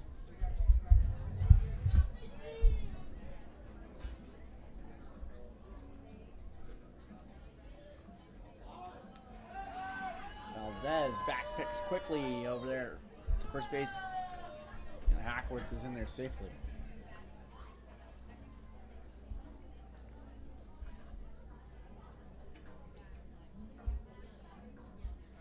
Hackworth goes. Thomas swings and misses. The throw down is in time. Hackworth is thrown out at second base for the second time tonight. I think that's the Riptide's cue to stop running on Max Audi. I mean, it's so fluid and effortless down there, it's not even funny. He's also had a distraction, too, of some batters swinging and missing. That could cause a little bit of problems as a catcher when you're throwing down to second base, especially if they're in your way, but Max Audi has been really dominant with his arm tonight. This one's in the dirt there for ball 4. And Thomas is on. Now batting number 18, Luke Johnson. That took a weird bounce there. It looked like it might have maybe hit Thomas in the toe, but he spurned down to first base. Maybe trying to get down to second base on the wild pitch. I think it hit the front of home plate. Yeah, that's my other guess as well. I mean, that took a really Took big a nasty hop, yeah. kick. Not a member's roll. No, not at all. Johnson takes a changeup in there for strike 1. We want those rolls, though. We do. Especially if you're Matthew Thomas over there at first base, who's looking to advance with 2 gone. Hop the opposite way, and it's in there for a base hit. Thomas rounds second base. He's going to be in there in the third base, sliding. It's a nice throw by Jack Brooks over there in right field, but Thomas advances first to third on the opposite field single from Luke Johnson.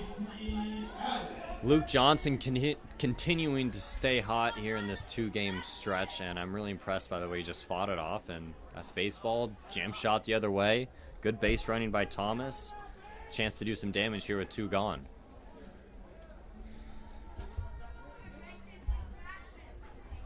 J.C. Allen is grounded to the shortstop in both his previous at-bats. Looking to change his fortune here against Jaden Valdez.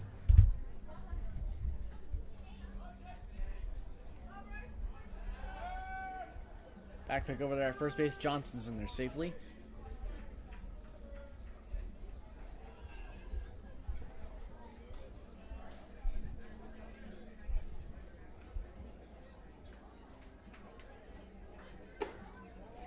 First pitch is inside to Allen. Changeup just misses.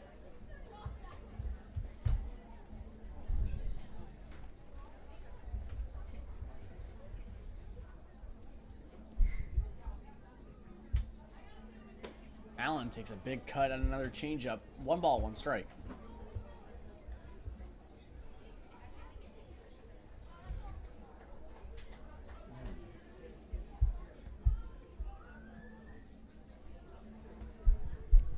Johnson has good speed over at first base as Allen swings and misses a off-speed pitch there.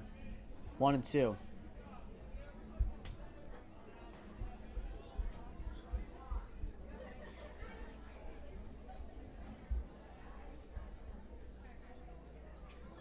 Valdez looking back. He comes set. 1-2. Allen swings and misses.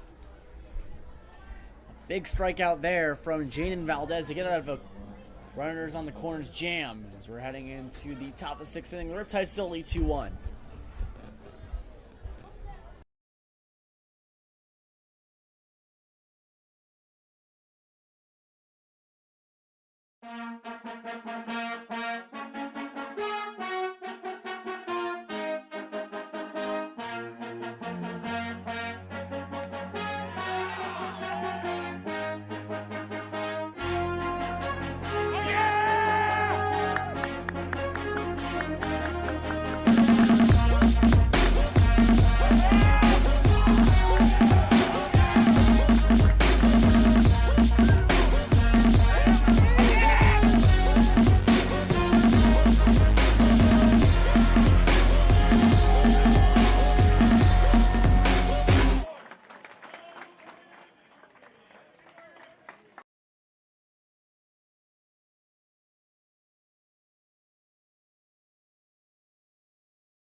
Three, 4, 5, 2 up for the Conejo Oaks against Jack Bunnell. A strong first inning of work. Setting down the Oaks 9-1-2 hitters in order as he starts off Correa with a strike.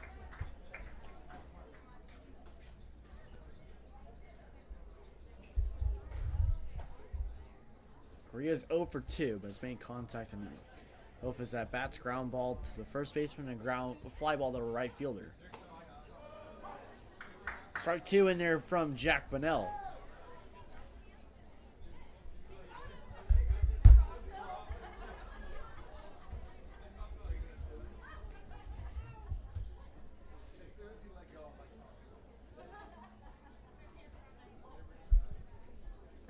Bunnell delivers, and Carrillo fouls it off.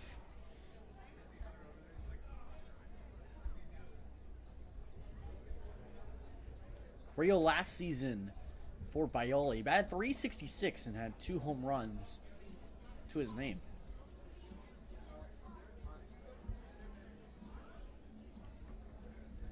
Oh-2 is a breaking pitch away. 1 ball, 2 strikes.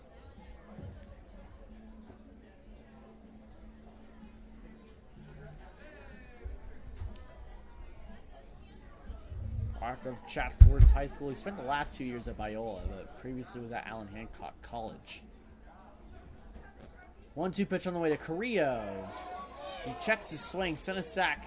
Thought that was strike 3, and the third base umpire, Dave Gimby, does not say he went. 2-2.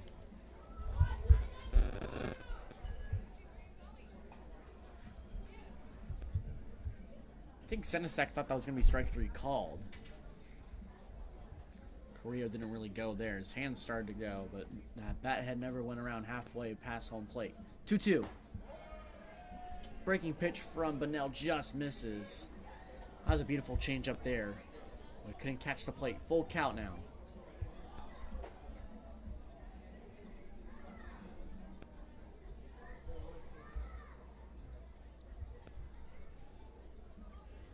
Payoff pitch on the way from Bunnell is high and inside for ball 4. It's going to be a walk for Carrillo. I saw a lot of that at Biola where he just knows the zone, and his .516 on base percentage shows that he can take the walk, take the hit, just do about anything, but his just precision of the zone is unlike anything else I've ever seen. Yeah, that's not a typo. I'm looking at it right now. .516. That's a coin flip. You're flipping a coin, and it's either he's on base or he's not. It's Dominic Hellman takes a breaking pitch from Bunnell away, ball 1. I mean, to go with a .437 slugging percentage, which is good. I mean, that's pretty insane. He has 28 walks last year compared to 24 strikeouts. Carrillo's in there safely on the back pick, but this is also not a typo. I'm looking at it right now. 19 hit by pitches. yes. Is that just because he crowded the zone a lot? A lot of them, well, he had a decent amount of catcher interferences. I don't know if they count as hit by pitches, but I may or may not say, I'm going to plead the fifth here. There have been times where it's like in 2 strikes and he kind of just extends his hands a little bit and catches a piece of the catcher, and he just awarded first base. I don't know if they're... I wonder if that is ruled a hit by pitch. I think so. We'll have to look it up. 1-1 on Hellman's in there for strike 2. 1-2. But that walk and strikeout stat, where that should be a goal for every hitter. You should always want to have more walks than you do strikeouts. That's just like the base goal line. It's like, okay, I can't have more strikeouts. And if you do, it's just like you're getting too eager. You want to swing at too much. Carrillo goes. It's a hit and run, and it's lined right at Patrick Hackworth. He's gonna tag Carrillo. That's interesting way to get that second out. He didn't throw at first base when to go tag Carrillo. So a double play for the Riptide. Beautiful execution there from Jack Bunnell.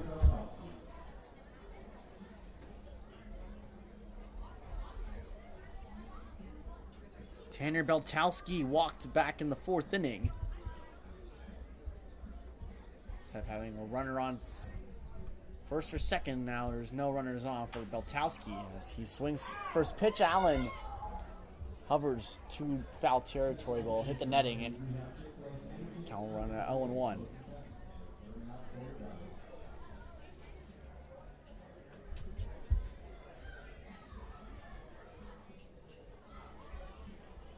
Beltowski had a solid freshman year for Westmont where he batted .268 and had 3 home runs for them. Fastball in there away from Jack Bunnell, 0-2.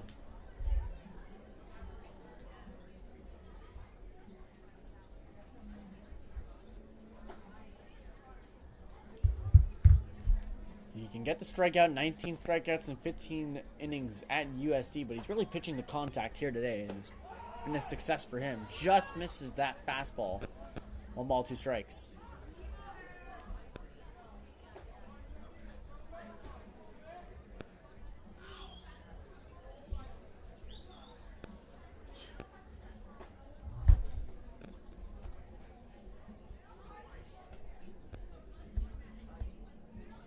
Fourteenth pitch of the night on the way. It's from Bunnell. It's strike 3 called. Jack Bunnell ends the top half of the 6th inning with a strikeout looking on Tanner Beltowski. We're heading into the bottom of the 6th inning. The Riptide still lead by 1 run, 2-1.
New pitcher on the mound again for the Conejo Oaks is called a bullpen, brought to you by Pear Tree Meats. It'll be Damon Villa II.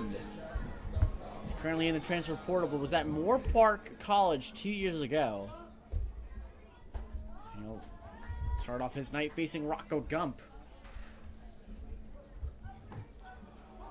Beautiful breaking ball in there for strike 1 on Gump, who is 1 for 1 with a walk in tonight's game.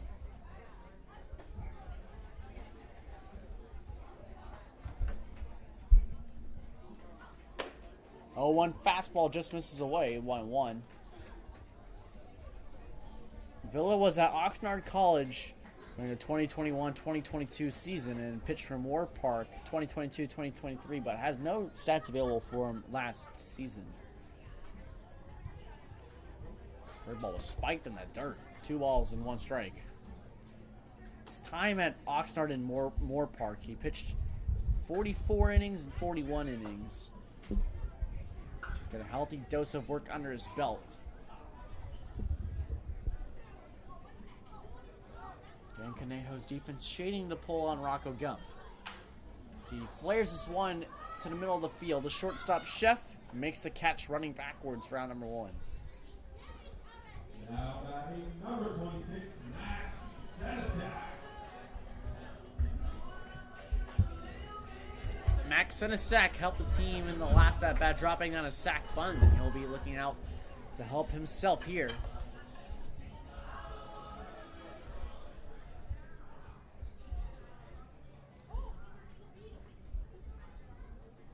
Starts his swing, and it looks like he held it. Lead ball 1.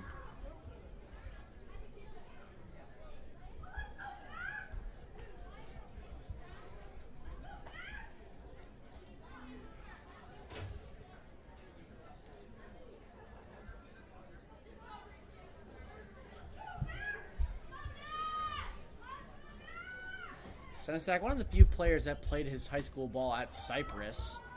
This time, home plate umpire Brian Stahl calls down for a strike, 1-1.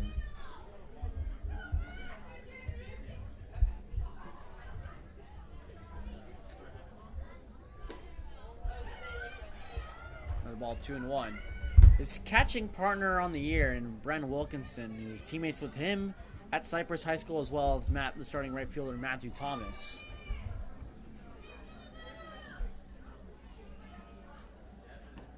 Breaking pitch in the dirt, 3 balls and 1 strike on Senesac.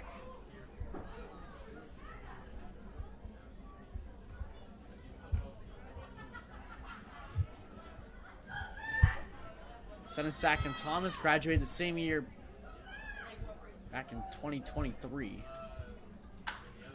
Senesac flies this one into the deep Irvine night. As Cooper Chef makes a catch for round number 2. Now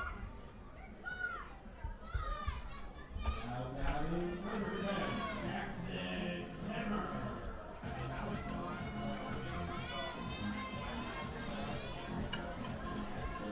Jackson Kemmerer, the center fielder from the University of Nevada, will be coming up to plate for his 3rd at bat. He struck out in the first 2. When he's gone on base, though, he's been an incredible threat to steal. 1 ball, no strikes on Kemmerer. He's also been hit by a pitch a healthy amount of times this year. Correct me if I'm wrong, Jeff. The game against Ventura, I think he was hit 3 times, or was it 2? I mean, it was a lot. He was hit 1 too many times. 1 too many times. Exactly that. That was when he was batting leadoff against the Ventura County Pirates. And an absolute blowout of a game. That was the infamous game. The infamous hit by pitch game. Yeah, we were counting down the hit by pitches until we got to the MLB record. It was very close. It was right on the thread. 2 balls, 1 strike on Kemmerer. Swings late and flies this one out foul to right field parking lot. I think every game I have seen a hit by pitch. Every single game. Yeah, I'm with you. Is that normal? I don't think I really think about the hit by pitch a whole lot until you actually see it a decent amount of times. Right. I feel like, summer ball, some of these pitchers, they're kind of getting the groove, into things. They haven't pitched for a few months. Kemmerer actually tried calling time and didn't get it. Luckily for him, that curveball was spiked in the dirt, 3-1. Well, yeah, but there's at least been 1 hit by pitch in every single game. Honestly, mostly it's been 2 hit by pitches a game. We have to come up with different adjectives on how to say hit by pitch. Stung. Plunked. Beaned. Keep going on and on. We can go on. We might need it for the rest of the night. We're in the bottom of the 6th. Kemmerer fouls this one off, and he could say beans himself. That ball went right off his leg there, but he's okay. He'll take back into the box. Full count now on Kemmerer.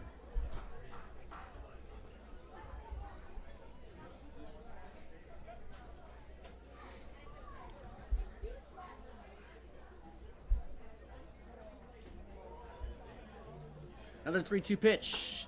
Inside is called for strike 3, the end of the inning. Damon Villa II sets down the bottom half of the Riptide lineup in order. We're heading into the top of the 7th. The Riptide still lead 2-1.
New pitcher on the mound for the Orange County Riptide after Jack Bunnell twirled 2 hitless innings.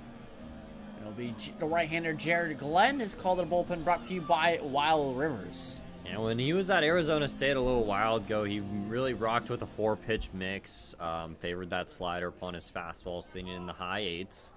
But it's important that he just lands that slider, as he got a 46% swing rate on it. Ground ball over to third base. Ace Reese makes an accurate throw to get out Cooper Sheff to begin Jared Glenn's night. Jack Johnson, designated hitter from Baylor, will step up. He is 0 for 2 with 2 strikeouts. Well, Glenn hasn't pitched the last 2 years. He pitched at Arizona State in 2021 and 2022. 76 innings with 40 appearances. So good, healthy workload for him during his 2 years with the Sun Devils. 1-0 on Jack Johnson.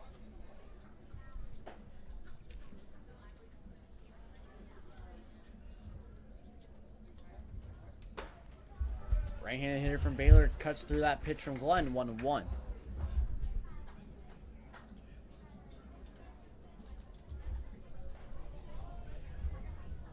Glenn's second appearance on the year, and his first one was a beauty. Scoreless inning of work. He allowed 2 hits, but earned a strikeout in that outing.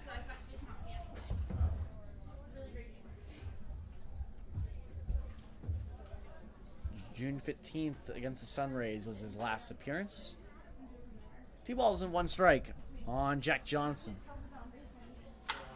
Another ground ball to Ace Reese.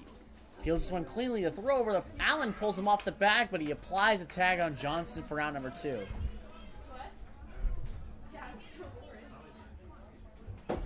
Had a little help there from J.C. Allen.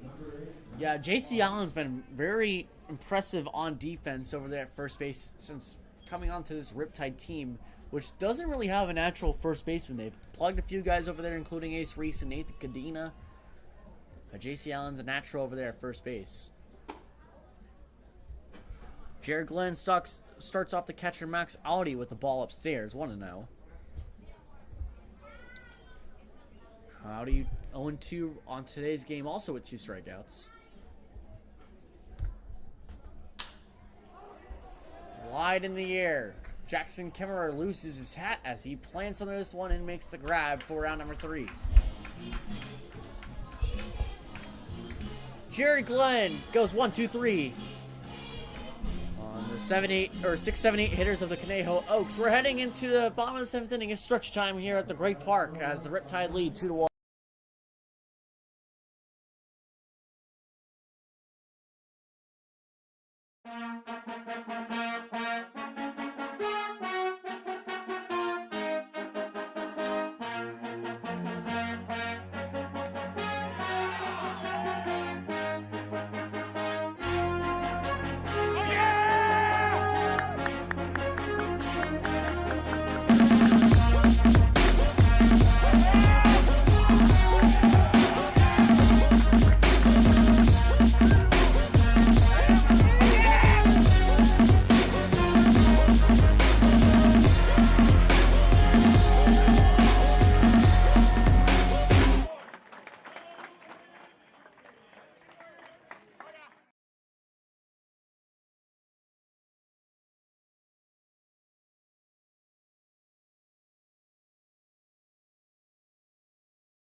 Another pitcher on the mound for the Conejo Oaks. It'll be the left-handed pitcher Chris Lozano, who will be heading to UC Riverside next season.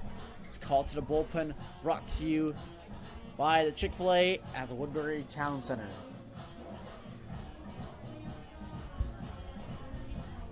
Chris Lozano didn't pitch last year, but was at Glendale Community College previous 2 years, where he threw combined 63 and a third inning of work with 56 strikeouts. 5.978 ERA. He'll face the leadoff hitter and Michael Diaz. 1-2-3 for the Riptide in the bottom of the 7th.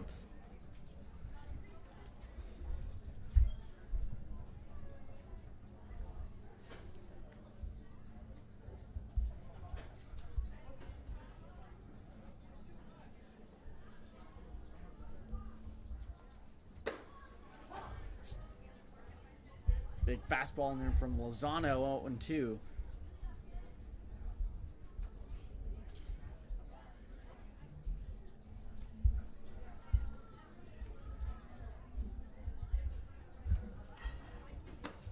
Pitches just upstairs to Michael Diaz, who is 1 for 3 in today's game with a single stolen base and a run.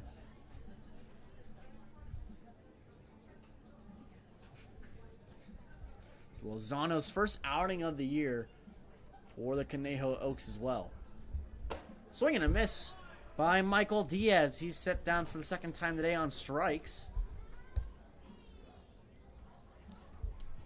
Now that is number 3, Patrick Hackworth.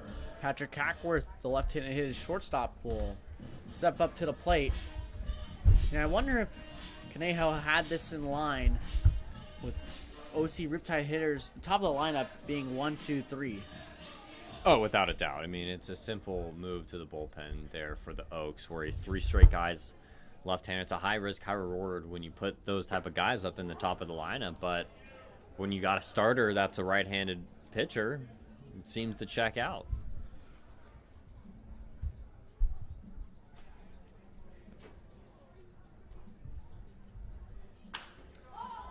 upward skies this one in the center field. Kenlinger shades to his right and makes the catch for out number 2.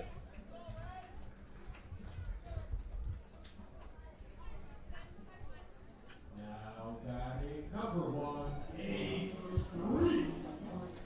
Lozano making quick work of the first 2 Riptide hitters in the bottom of the 7th inning. As he looks to also retire Ace Reese, who's 1 for 3 with a single and a stolen base.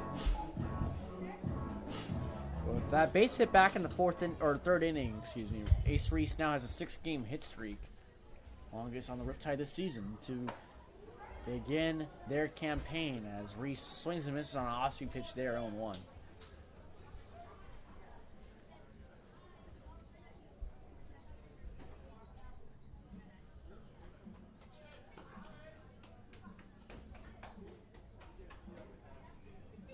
High and inside. Reese has to back off. 1 ball and 1 strike.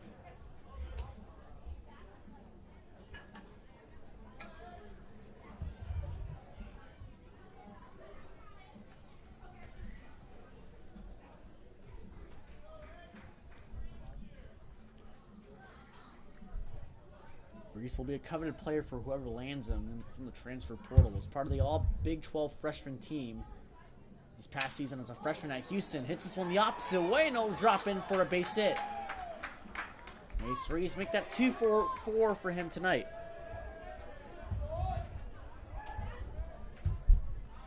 Like the base hit the other way, but at what cost? Broke his bat while doing it. That was weird sound off the bat, just off the end. Just another piece of merchandise to be auctioned off here at the Great Park. I remember signing a broken bat earlier on today.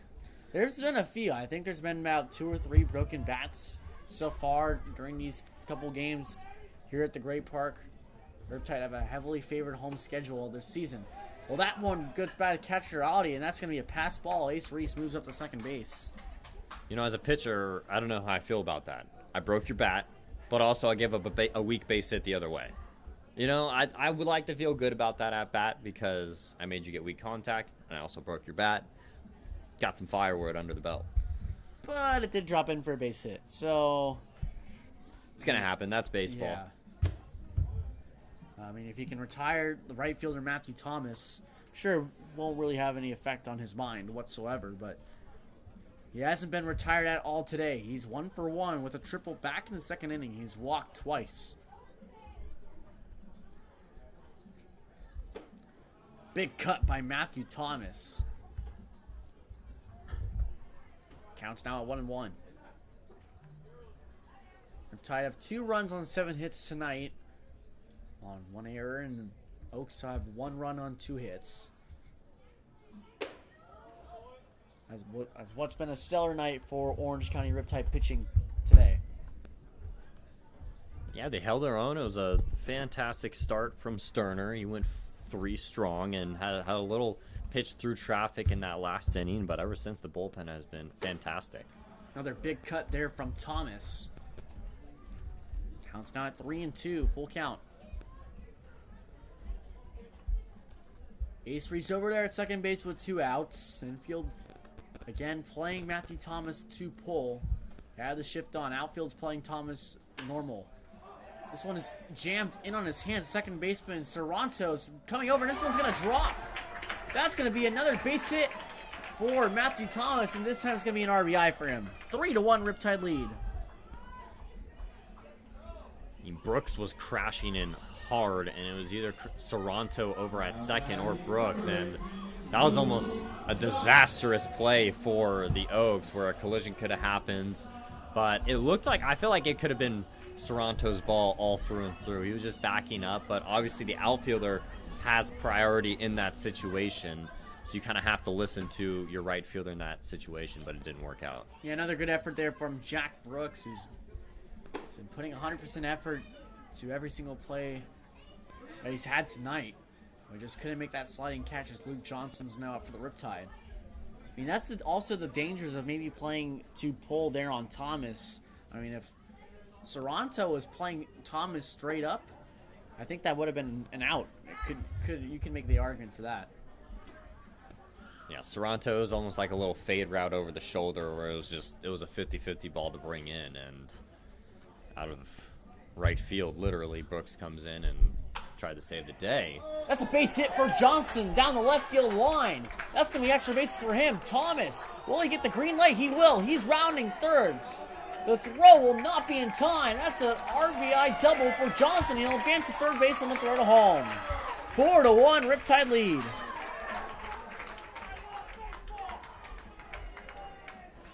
So we call a bloop and a, well, you call it a bloop and a blast, but you really rip that down the line, and Matthew Thomas turning and burning all the way to home. It was a questionable decision by shortstop Chef to throw it at the home. Thomas was going to be there in there safely no matter what. And that throw was in the dirt. It was good block by Audi, but Johnson advanced to third base. Now we're going to see a mound visit here by Conejo. Talk to Chris Lozano. He was almost out of a jam there. With 2 gone, but he's just given up back-to-back hits and back-to-back RBIs. You got to be kicking yourself if you're Lozano. You give up 2 bloop hits, and runners on now at first and third, and then Luke Johnson comes up and turns on a pitch that he can handle just fair, and now you're like, oh my goodness, how did this happen? 2 bloops, pitching well, got the first 2 guys out, and now this. 2-out hitting, though, for the Riptide has been phenomenal throughout this game. I feel like all their runs have come from 2 outs.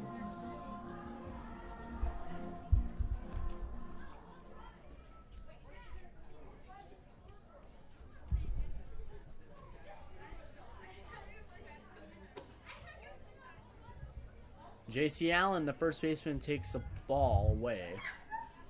1-0 with Johnson over there at third base. Hellman playing far from the first base bag. Allen is jammed inside on his hands on a foul ball, 1-1. Now I wonder, J.C. Allen looking for his first base hit of the year for the Riptide. If I'm him, I might be thinking just try to push that the opposite way. I mean, look how far Hellman's playing off the bag, and he's playing towards the grass. Ball inside, 2-1 on Allen.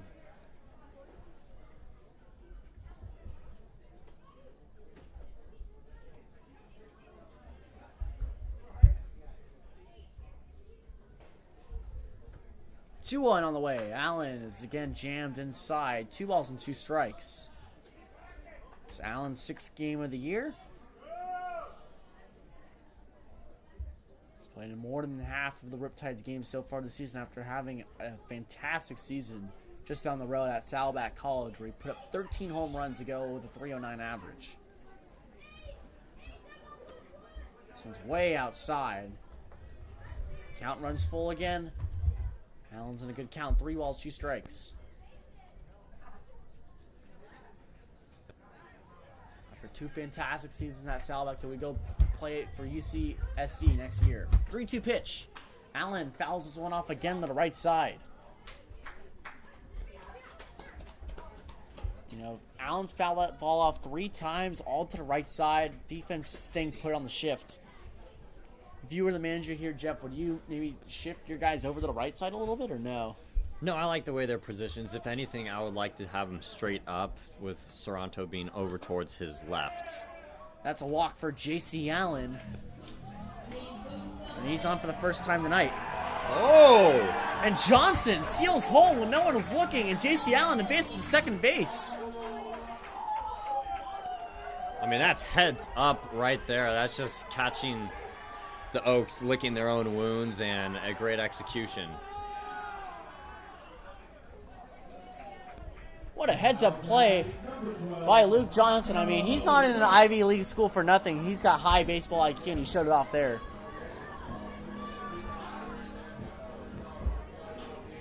Well, Johnson went on the loopy, lackadaisical throw back to the mound by Max Audi. He read that perfectly. He's probably jumping out of his shoes, like, oh, trying to time it up, and he saw that one loopy throw. He's like, all right, here we go. Let's go. I got $5 per sandwich right here, right now. Help me sell them out. Rocco Gump took strike 1. Second pitch in there for strike 2 by Chris Lozano, who's had really an inning to forget after almost getting out of it. He had 2 outs, and he's given up 3 hits, and then that walk and the lackadaisical throw back.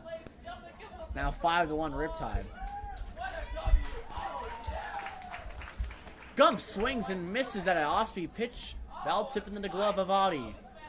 Riptide pour it on in the bottom half of the 7th inning, scoring 3 runs and boosting their lead to 5-1. We're heading in the top of the 8th inning here in Irvine.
Jared Glenn is on for his 2nd inning of work. Here in the top of the 8th inning, he'll face 9-1-2 due up for the Oaks.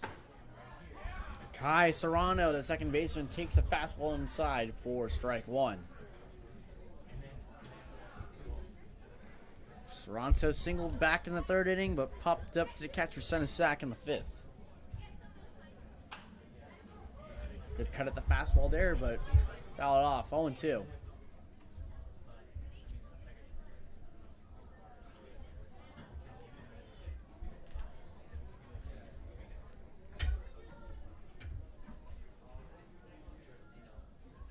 Oh, 2 pitch on the way from Glenn. Fastball away. Does not get the zone. Just close. 1-2.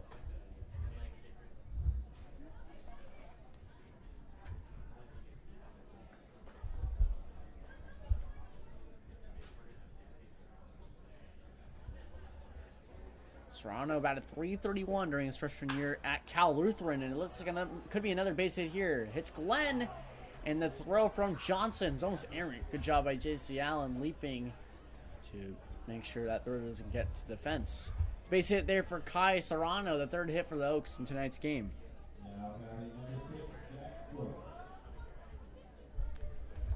That brings up the leadoff hitter from Oregon, Jack Brooks, who's 0 for 3 in today's ballgame with 2 strikeouts looking.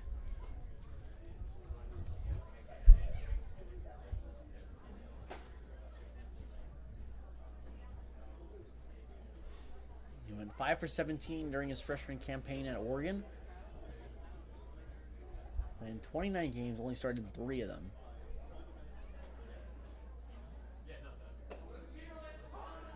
Toronto took a big secondary off of Glenn, but it didn't go.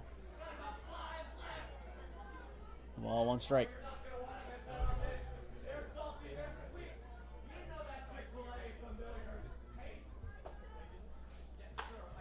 Brooks just fouls one off, and this one barely stays in. So it hits the top of the net and bounces back into play.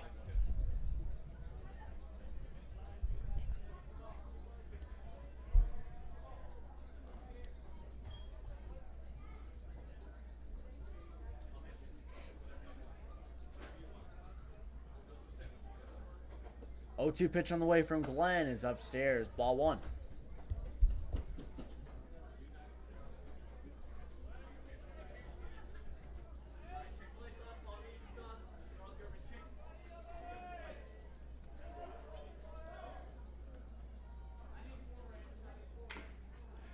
Brooks was just able to get a bit of that one to stay alive. 1-2. I mean, if you're a head coach, Connor Spencer, I think this is the dream that you had last night in terms of how you were going to manage your pitching. Get 4 innings out of Sterner, 2 out of Bunnell, potentially 2 out of Glenn, and maybe someone to close out in the 9th inning.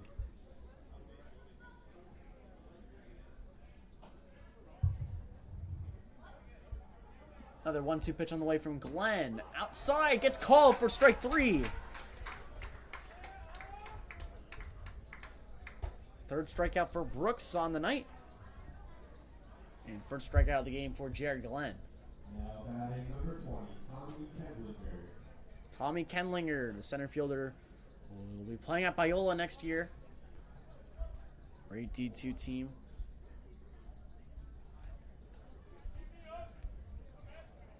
Kai Serranto over there at first base. As Kendlinger takes a big hack for strike 1.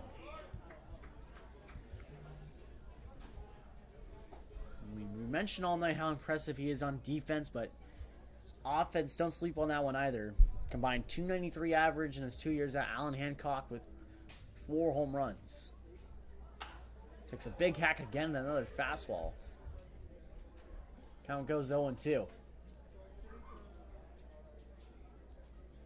Because of his offense and defense in his sophomore year at Allen Hancock, where he batted .306, slugged .459, and won a Gold Glove, he's named to the WSC All-Conference second team. Serranto goes. Ball upstairs. Senesac's throw is not in time. Kai Serranto steals. Second stolen base of the night for Conejo. Like you've been saying all night, Dylan, just a lot of speed on the base paths for the Oaks, and it's always dangerous. And this is the team that stole 7 against the Riptide a couple weeks ago. That one's a hard pitch for Senesac to do really anything with. He had to come out of the crouch fast, had a high fastball. So it's hit the opposite way. It gets past the glove of Allen for a base hit. Serrano doesn't really read this one well, and he's caught in a rundown. Senesac running the third, throws it to Allen, who bobbles it. He's going to underhand toss it to Glenn. Glenn chasing Serrano back, and now he tags him. Well, he's trying to chase him back all the way to third base and try to get some confusion with Tommy Kendlinger. Maybe force him to go back. But Serrano falls down and Glenn applies a tag for second out. Smart move, but what an absolute bullet from Matthew Thomas. Put that right on the money, and that caused the runner there to pump the brakes, and Matthew Thomas can't give him enough credit. Well, Serrano wasn't picking up his head on that one. The third base coach was waving him around, and he was just looking down. He didn't really read that one well, and he could have easily been in there on the slide, so that ball was hit softly by Kendlinger. But again, great throw by Thomas, like you mentioned, Jeff, right to Senesac, and it put him up the line too. It wasn't at home plate, it put him up the line, and it forced Serrano to retreat. But Kendlinger does advance to third base after that rundown. And they got 3-hole hitter Austin Carrillo up, who's 0 for 2 with a walk in today's game.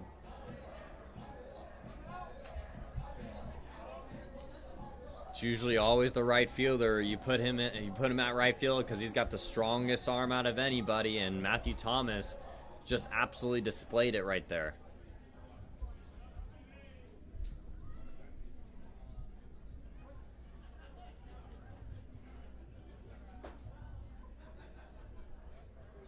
First pitch is a curveball in the dirt. Here comes the runner from third. Senesac dives, and the tag is not in time. Well, Senesac thought he got Kendlinger at home. That was an excellent read, by the way, by Kendlinger. Took off immediately as he saw the ball scoot away from Senesac. It didn't go too far from him, but Senesac had to make the athletic diving play, and he just couldn't get it in time. So it's 5-2 now. Riptide still lead.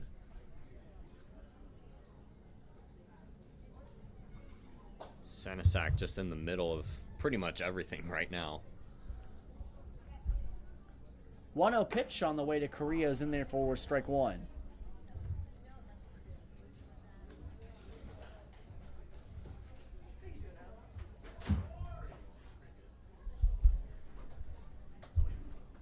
There's so many jukebox right now. It's bad. 1-1 pitch on the way to Carrillo's, another outsider for ball 2, 2-1.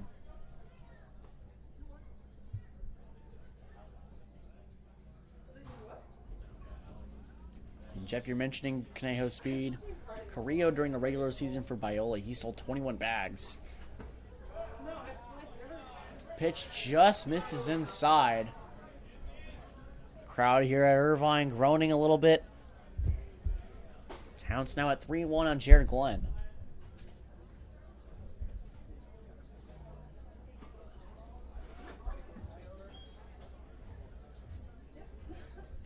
Swing and a miss by Carrillo. Late cut at the fastball there. I don't know if you saw that, Jeff, but that had some like late tailing action. That was a really good fastball there from Glenn. Two-seam run.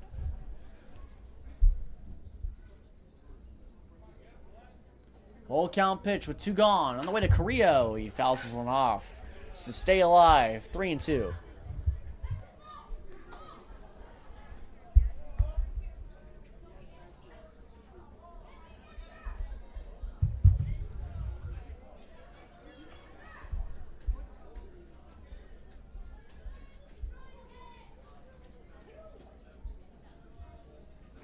Another full count pitch is fouled off again by Carrillo on his hands.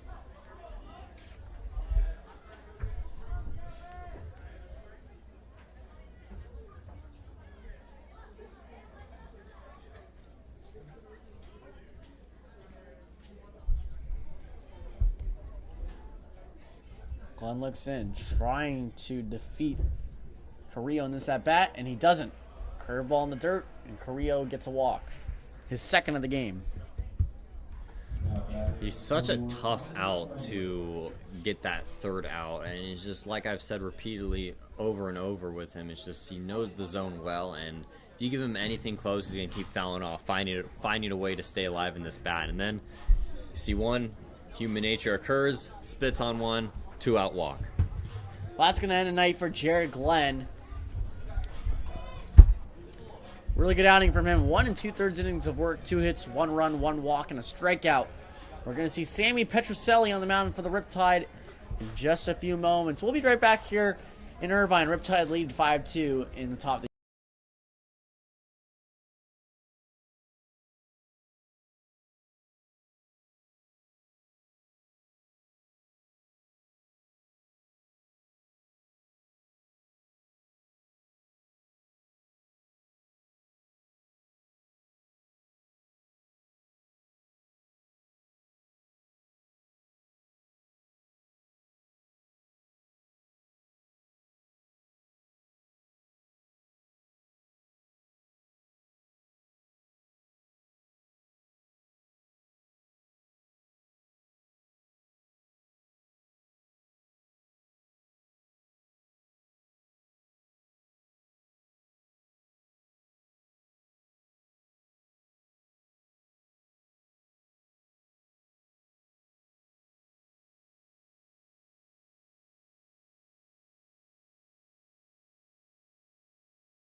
new pitcher on the mound for Orange County Riptide is Sammy Petroselli. Called it a bullpen, brought to you by Northwood Pizza.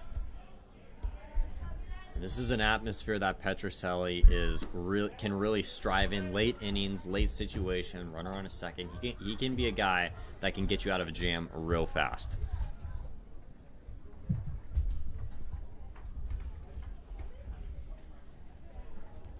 One-zero pitch on the way to Dominic Hellman's in there for a strike. 1-1. Petrocelli's second appearance on the year.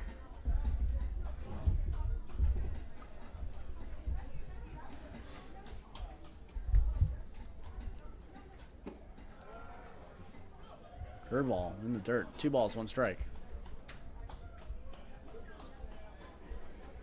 Now, Petrocelli had that one start, which was kind of errant, but now he's kind of shifted towards the back of the bullpen. Or he made a name for himself at Notre Dame High School in Sherman Oaks. That curveball is away, 3-1. It was a good spot by Petrocelli, but just didn't get the zone.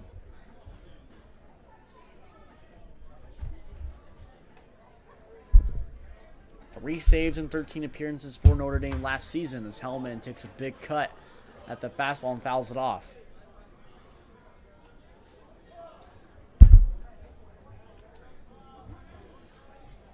Got a big-time fastball, probably the fastest you're going to see on the Riptide staff, and he's just entering his freshman year next year at Stanford. He can reach 96.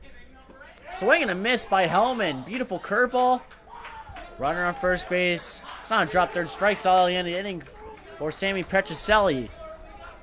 Sammy closes the top of the 8th with a strikeout. We're heading into the bottom of the 8th. The Riptide lead 5-2.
New pitcher on the mound again for Conejo Oaks. It's their 5th pitcher of the game. It's called to the bullpen, brought to you by Pixie. Get sprinkled with Pixie Dust. Download the Car Wash Fairy app today. New pitcher on the mound for the Conejo Oaks is Daniel Orozco, the right-handed pitcher. Going to be a junior. He was at Moore Park College last 2 years. Center sack fouls this one off. 1-1.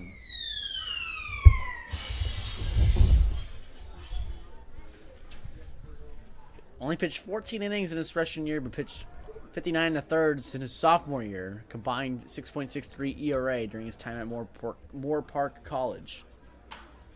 Send the sack, fouls this one off again. It's 1-2.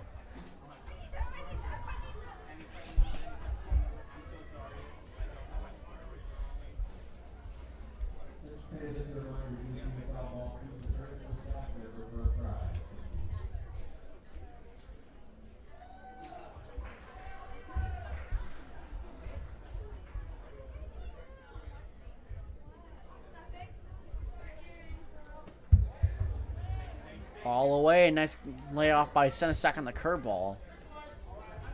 2-1.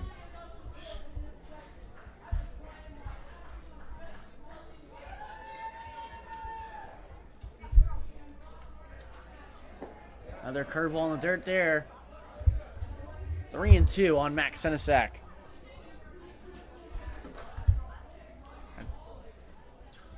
Had some little limited action for LMU last year during a freshman. Started in 7 games, played in 13, batted .231 in his limited appearances. Senesac takes a curveball low, and it's going to be ball 4.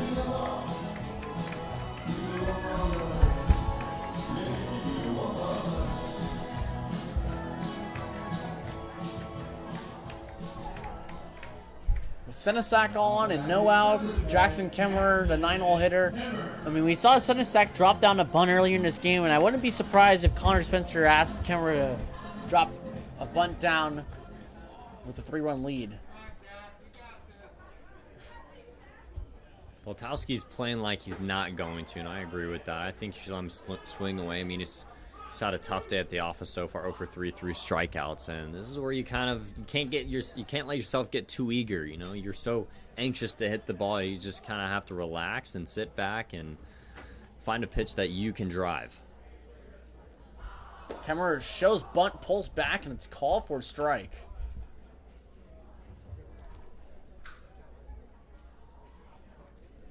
One ball and 1 strike on Jackson Kemmerer. But Max Senesac over there at first base. Wide open hole to the right side of the infield. Hellman holding on Senesac. Nice slider in there by Orozco in there for strike 2.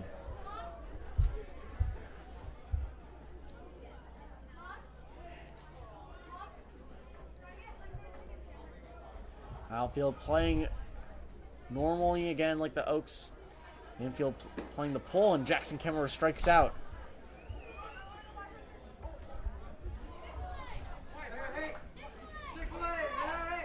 Another swinging strikeout there from Kemmerer brings up Michael Diaz, outfielder from Grand Canyon.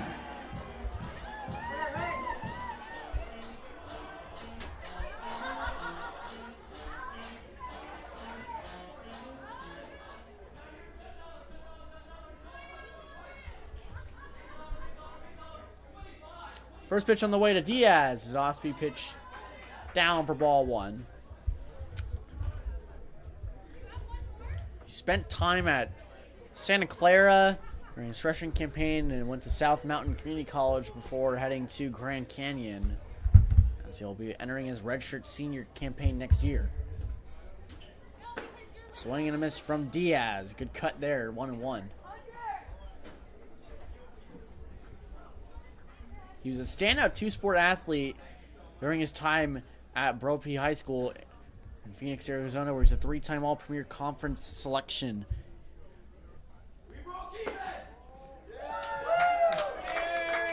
Ball away from Diaz, 2-1.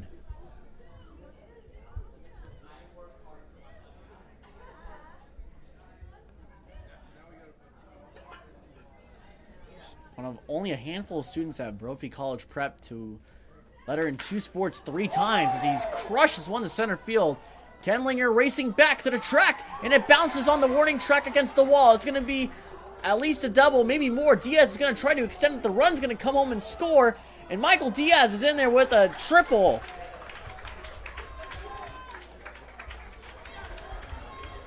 Solid piece of hitting and a hitter's count, and he just let the bat do the work. Flicked his hands through.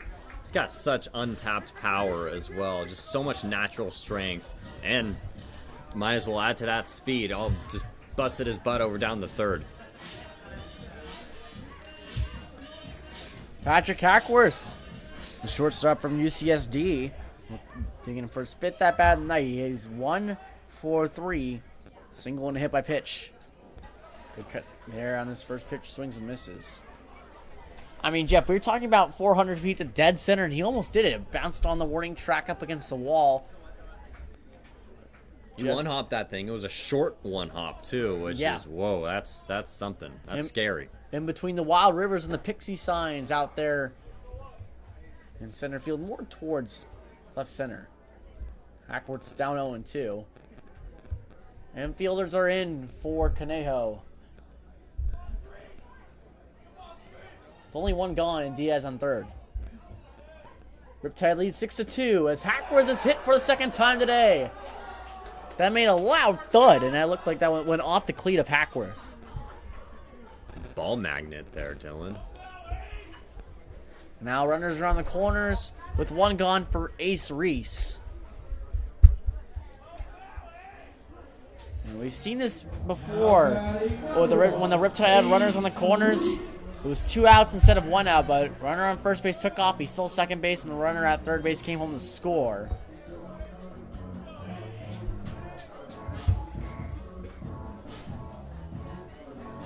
Reese singled back in the 7th inning, and he's 2 for 4 with 2 singles in today's ballgame.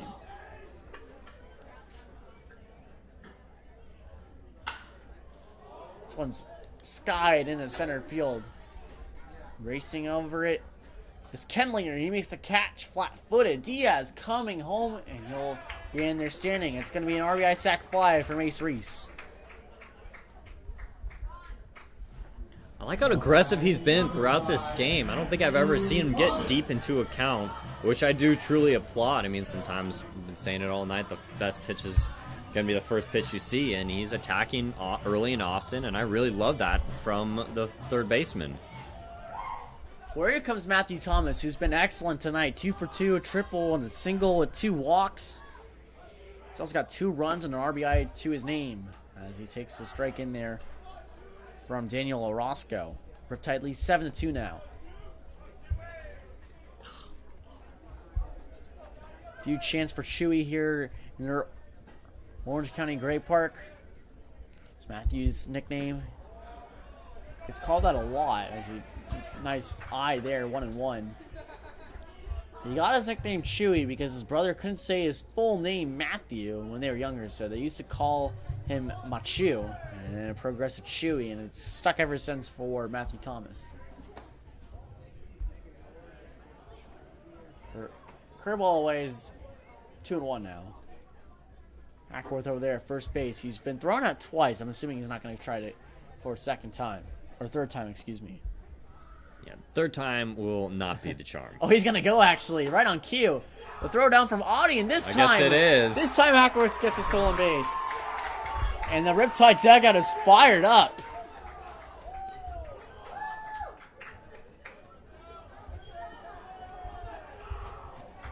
I mean, even Max Audie should be smiling about that because it's not every day that the other team applauds when you get a stolen base off of a great catcher. He has so much untapped talent and so much potential in this game behind the plate. It's Matthew Thomas's third walk of the night. He's on first base. He's reached base in all 5 of his plate appearances tonight. I mean, have a night, Matthew Thomas. That's one way to break out. Luke Johnson. I mean, talk about being on fire, and he's on one right now. He doubled down the left field line in his last at bat in the 7th. Brought home a run. He later scored as well, stealing home plate on an incredible play. Lackadaisical throw back to the pitcher. And he's stolen that. Takes a curveball in there for strike 1.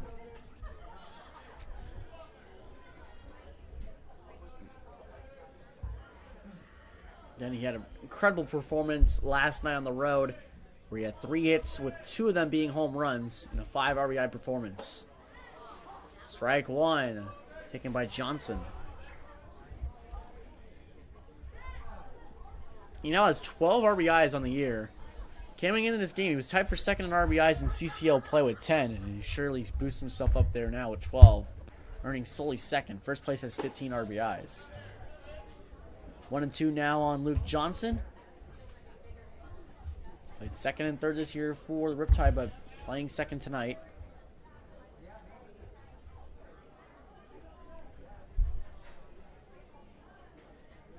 One-two. Watches Orozco's curveball away. 2 balls and 2 strikes.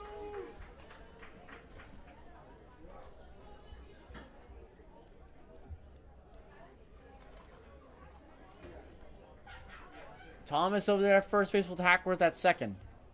Another odd-way pitch taken by Luke Johnson. Count runs full. Again, 3-2 with 2 gone.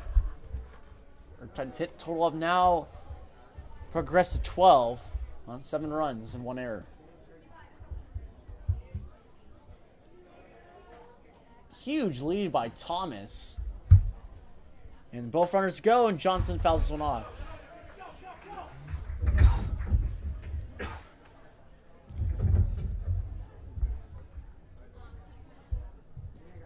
Dominic Hellman's playing far away from the first base bag. Past the cutout over there on the infield grass on the first base side, and that's where Thomas is lined up at the edge of that cutout. Both runners take off again. Johnson fouls this one off again. 3-2.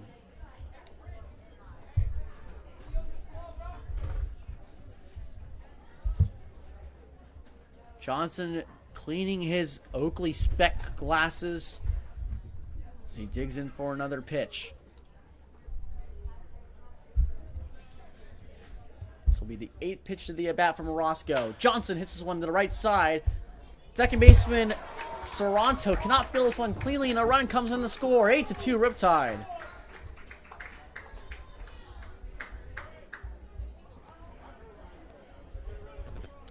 That should get down as an error on the second baseman Kai Soranto.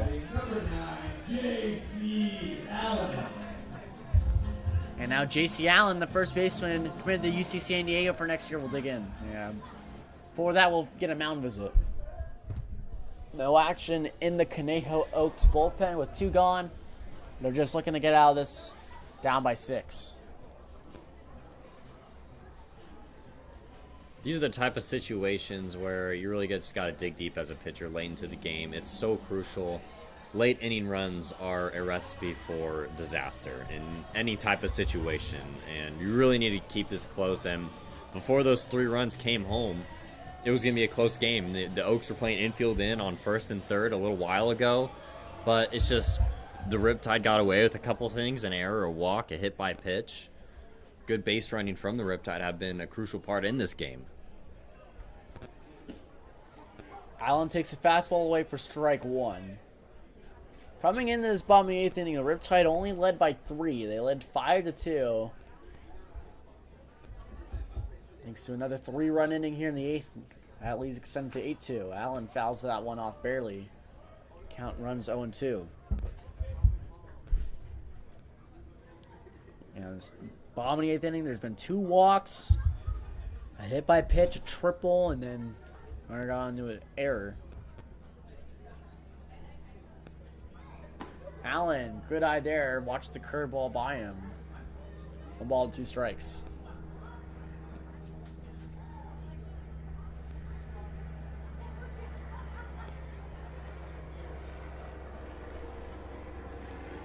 Allen flies this one up to shallow infield.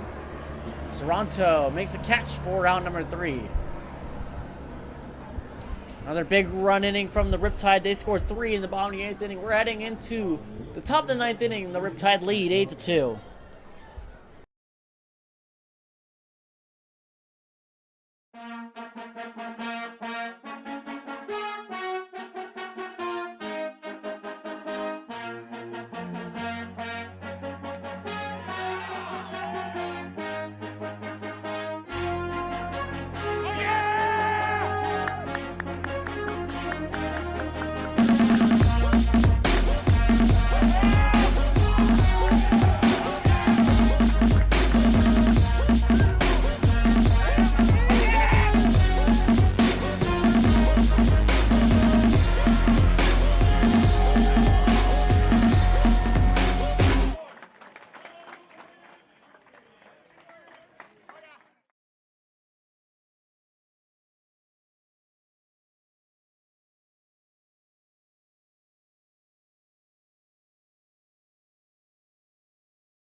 closing time here at the Irvine Great Park.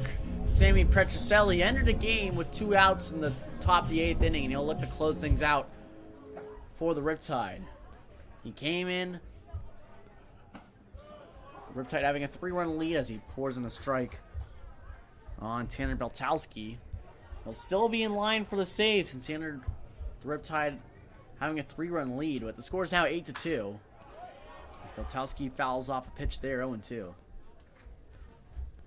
This is a role that Petroselli is going to get used to at Stanford. He's going to be in that closing role, and I feel like he will be the closer for the Trees for 3 to 4 years for sure. I mean, who knows how he's going to do his freshman year. It's obviously, you got to work out the freshman kinks, but with the guy sitting low 90s, I mean, he's got to see some playing time and also grow from there. Yeah, he sits low 90s, but that fastball tops out at 96 miles an hour. Another foul ball by Patelski. Curveball sits around 74, 76. 2,300 RPMs. That's impressive. Changeup also sits at 76 as well.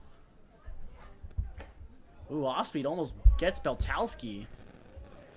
Been inside there. It's 2 balls, 2 strikes. Barrel chest at 6'3", 205. Gonna be freshman. Ooh, curveball. Oh. It hits Beltowski.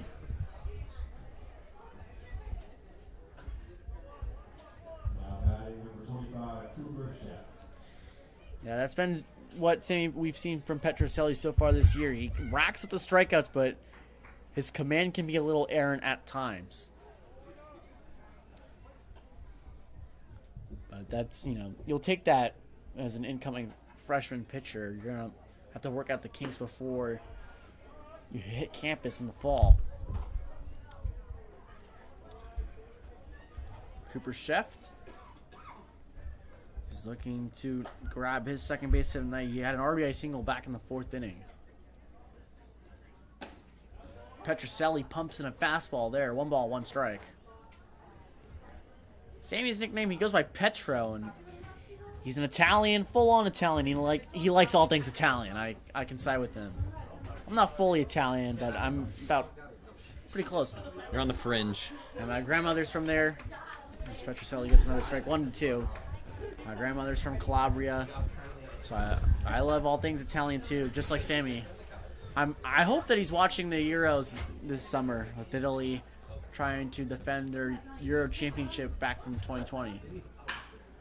Stung into right field by Cooper Sheff, and it's going to get past the glove of Thomas in there for extra bases. Thomas fields this one quickly and cleanly. Good call there from third base coach of Conejo Oaks to pump the brakes on Tanner Beltowski. So runners are on second and third with no outs for the Oaks.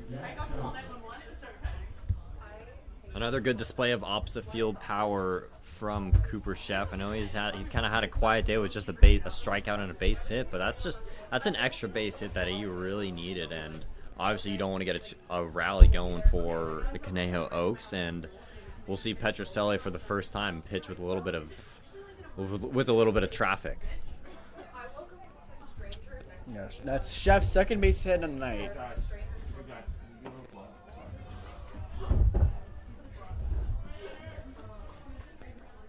And both times Sheff has recorded a hit, it's been stung twice.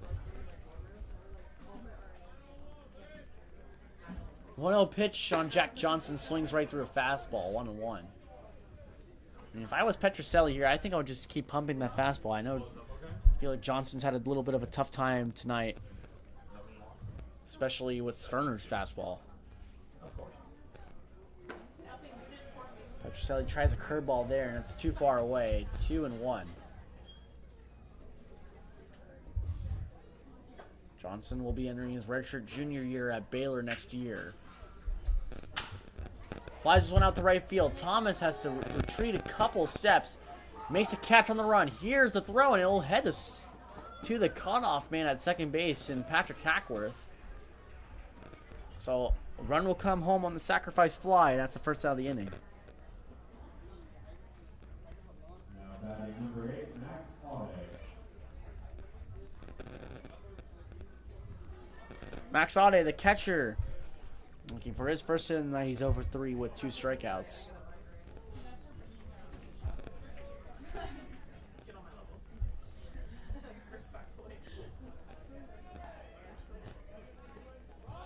Ball in the dirt. Good block by Senesac.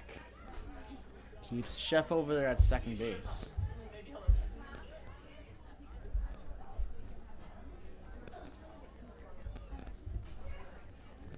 Starting in 10 games for St. John's last year, Max Ade did. After playing for the Oaks last season. Ooh, takes a fastball way inside. Barely misses him.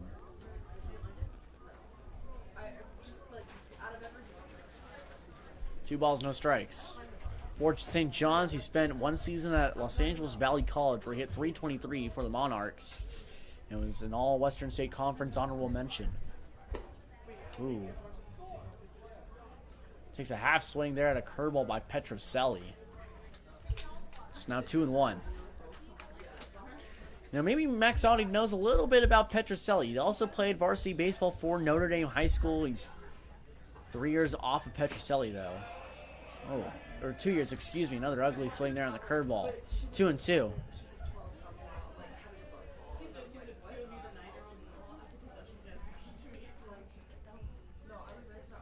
Petrocelli going to be an incoming freshman. Max Ade going to be a junior. Petrocelli was on varsity since his freshman year. His curveball just misses the zone. That couldn't have missed by much, and that's a great leave from Ade right there, considering he just whiffed at the last 2, and he knew that something like that was coming his way. Oh, Notre Dame on Notre Dame action. Ade swings and misses at a curveball again.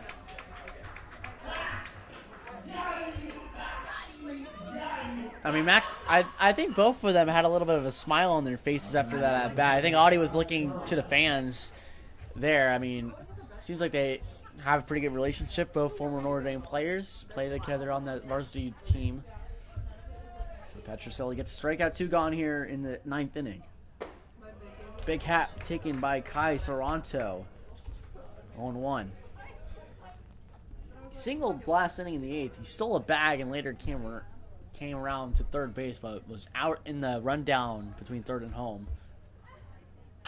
Serrano just gets a bit of that one. Foul off. 0-2. And the Oaks are down to their final strike. Here comes the slider, Dylan. I really think if he can hammer this thing into the ground, 0-2, this will be it if he throws the hook. This one's flowing in the right field shallow. It's going to drop in for another base hit. Thomas cannot feel this one cleanly, but Serrano will stay at first base. It's an RBI single for Kai Serrano.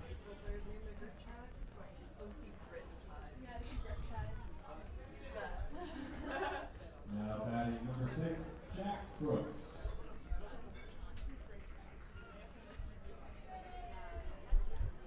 I think Saranto was sitting that breaking ball, and he just reacted well into the fastball, just plops it into right. Petrocelli asking for a new baseball here to begin his at-bat against Jack Brooks, who's looking for his first hit of the game. And his second game in a Conejo Oaks uniform. He went 1 for 3 in his first game. Nothing going so far tonight.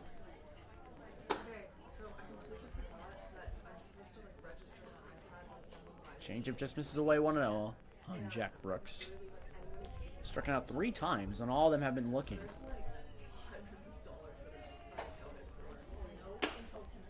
High fastball, 2-0. Saranto has some decent speed over there at first base. Sold 7 bags for Cal Lutheran during his freshman campaign, where he hit .331. 2-0, just misses away. 3 balls and no strikes. There's action in the Riptide bullpen. Justin Guzman getting warmed up.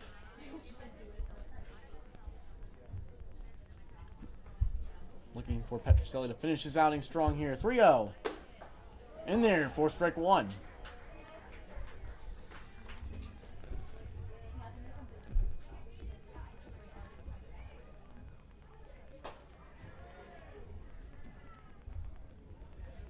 (3-1) on the way. Just misses away. It's going to be a walk for Jack Brooks.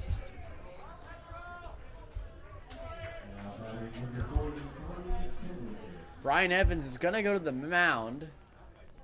And Guzman's not leaving the mound in the bullpen just yet. Evans is going to talk to Petroselli to try to get this final out. So Riptide lead 8-4, but they have runners, or Oaks have runners on first and second.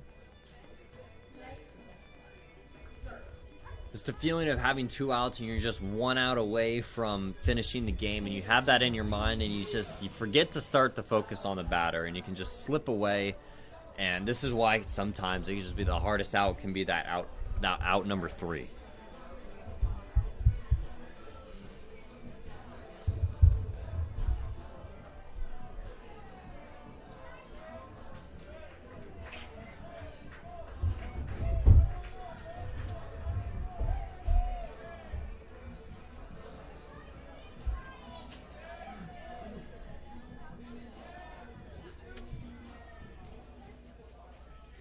Two minutes from 10-10 here at Irvine Great Park.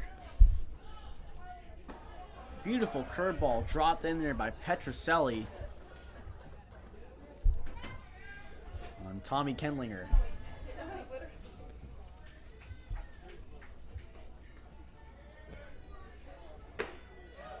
Fastball pumped in there for strike 2. It looks like Petroselli has a little bit of juice in him to finish this game.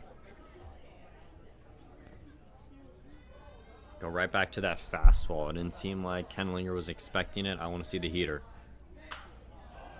Brings it there, but Kendlinger just able to foul it off. He singled last inning as well, and he later came around and scored. 1 for 3 in tonight's game.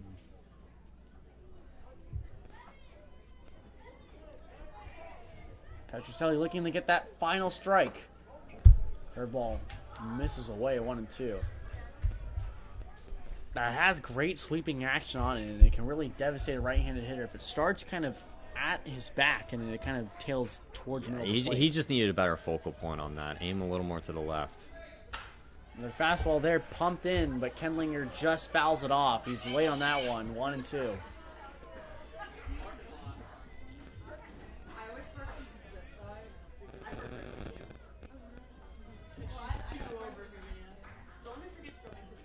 Riptide defense playing Kendlinger straight up with runners on first and second. 1-2. This one's grounded to the second baseman. Johnson has to field this one in the outfield. Grass throws in time to end the game. Well, Sammy Petroselli came on the 8th inning, 7 2/3 down. He records a save. That's Riptide win 8-4. A little shaky, pardon me to interrupt, but a little shaky from Petroselli at the end, but soon enough, 3-game win streak for the Riptide. It's something promising to see considering how slow of a start they had at the beginning of the year. Bullpen prevailed. Matthew Thomas had a great day, pretty much on base all day. Matt Smith helped him. He kept Matt Smith company over there at first base, but quality, just overall, both sides of the ball doing extremely well. Yeah, that top of the Riptide lineup, by the way, 1 through 5, they combine for 10 hits. Incredible stuff from the top half of the order. Thomas 2 hits, Reese 2 hits, Johnson 2 hits, Diaz 2 hits, and Hackworth with 9 hits. But that's what you want from the top of your lineup, guys. Your main offensive focal points to deliver, kind of put the stamp on the kind of performance that head coach Connor Spencer wants. So that's it from us. I'm Dylan Ludin alongside Jeff Wilson, Andrew Relvis, our director. We're saying goodnight from the Irvine, California at the Orange County Great Park. The Riptide win 8-4. We'll be back on Sunday, but the Riptide will travel on the road on Saturday to Santa Barbara.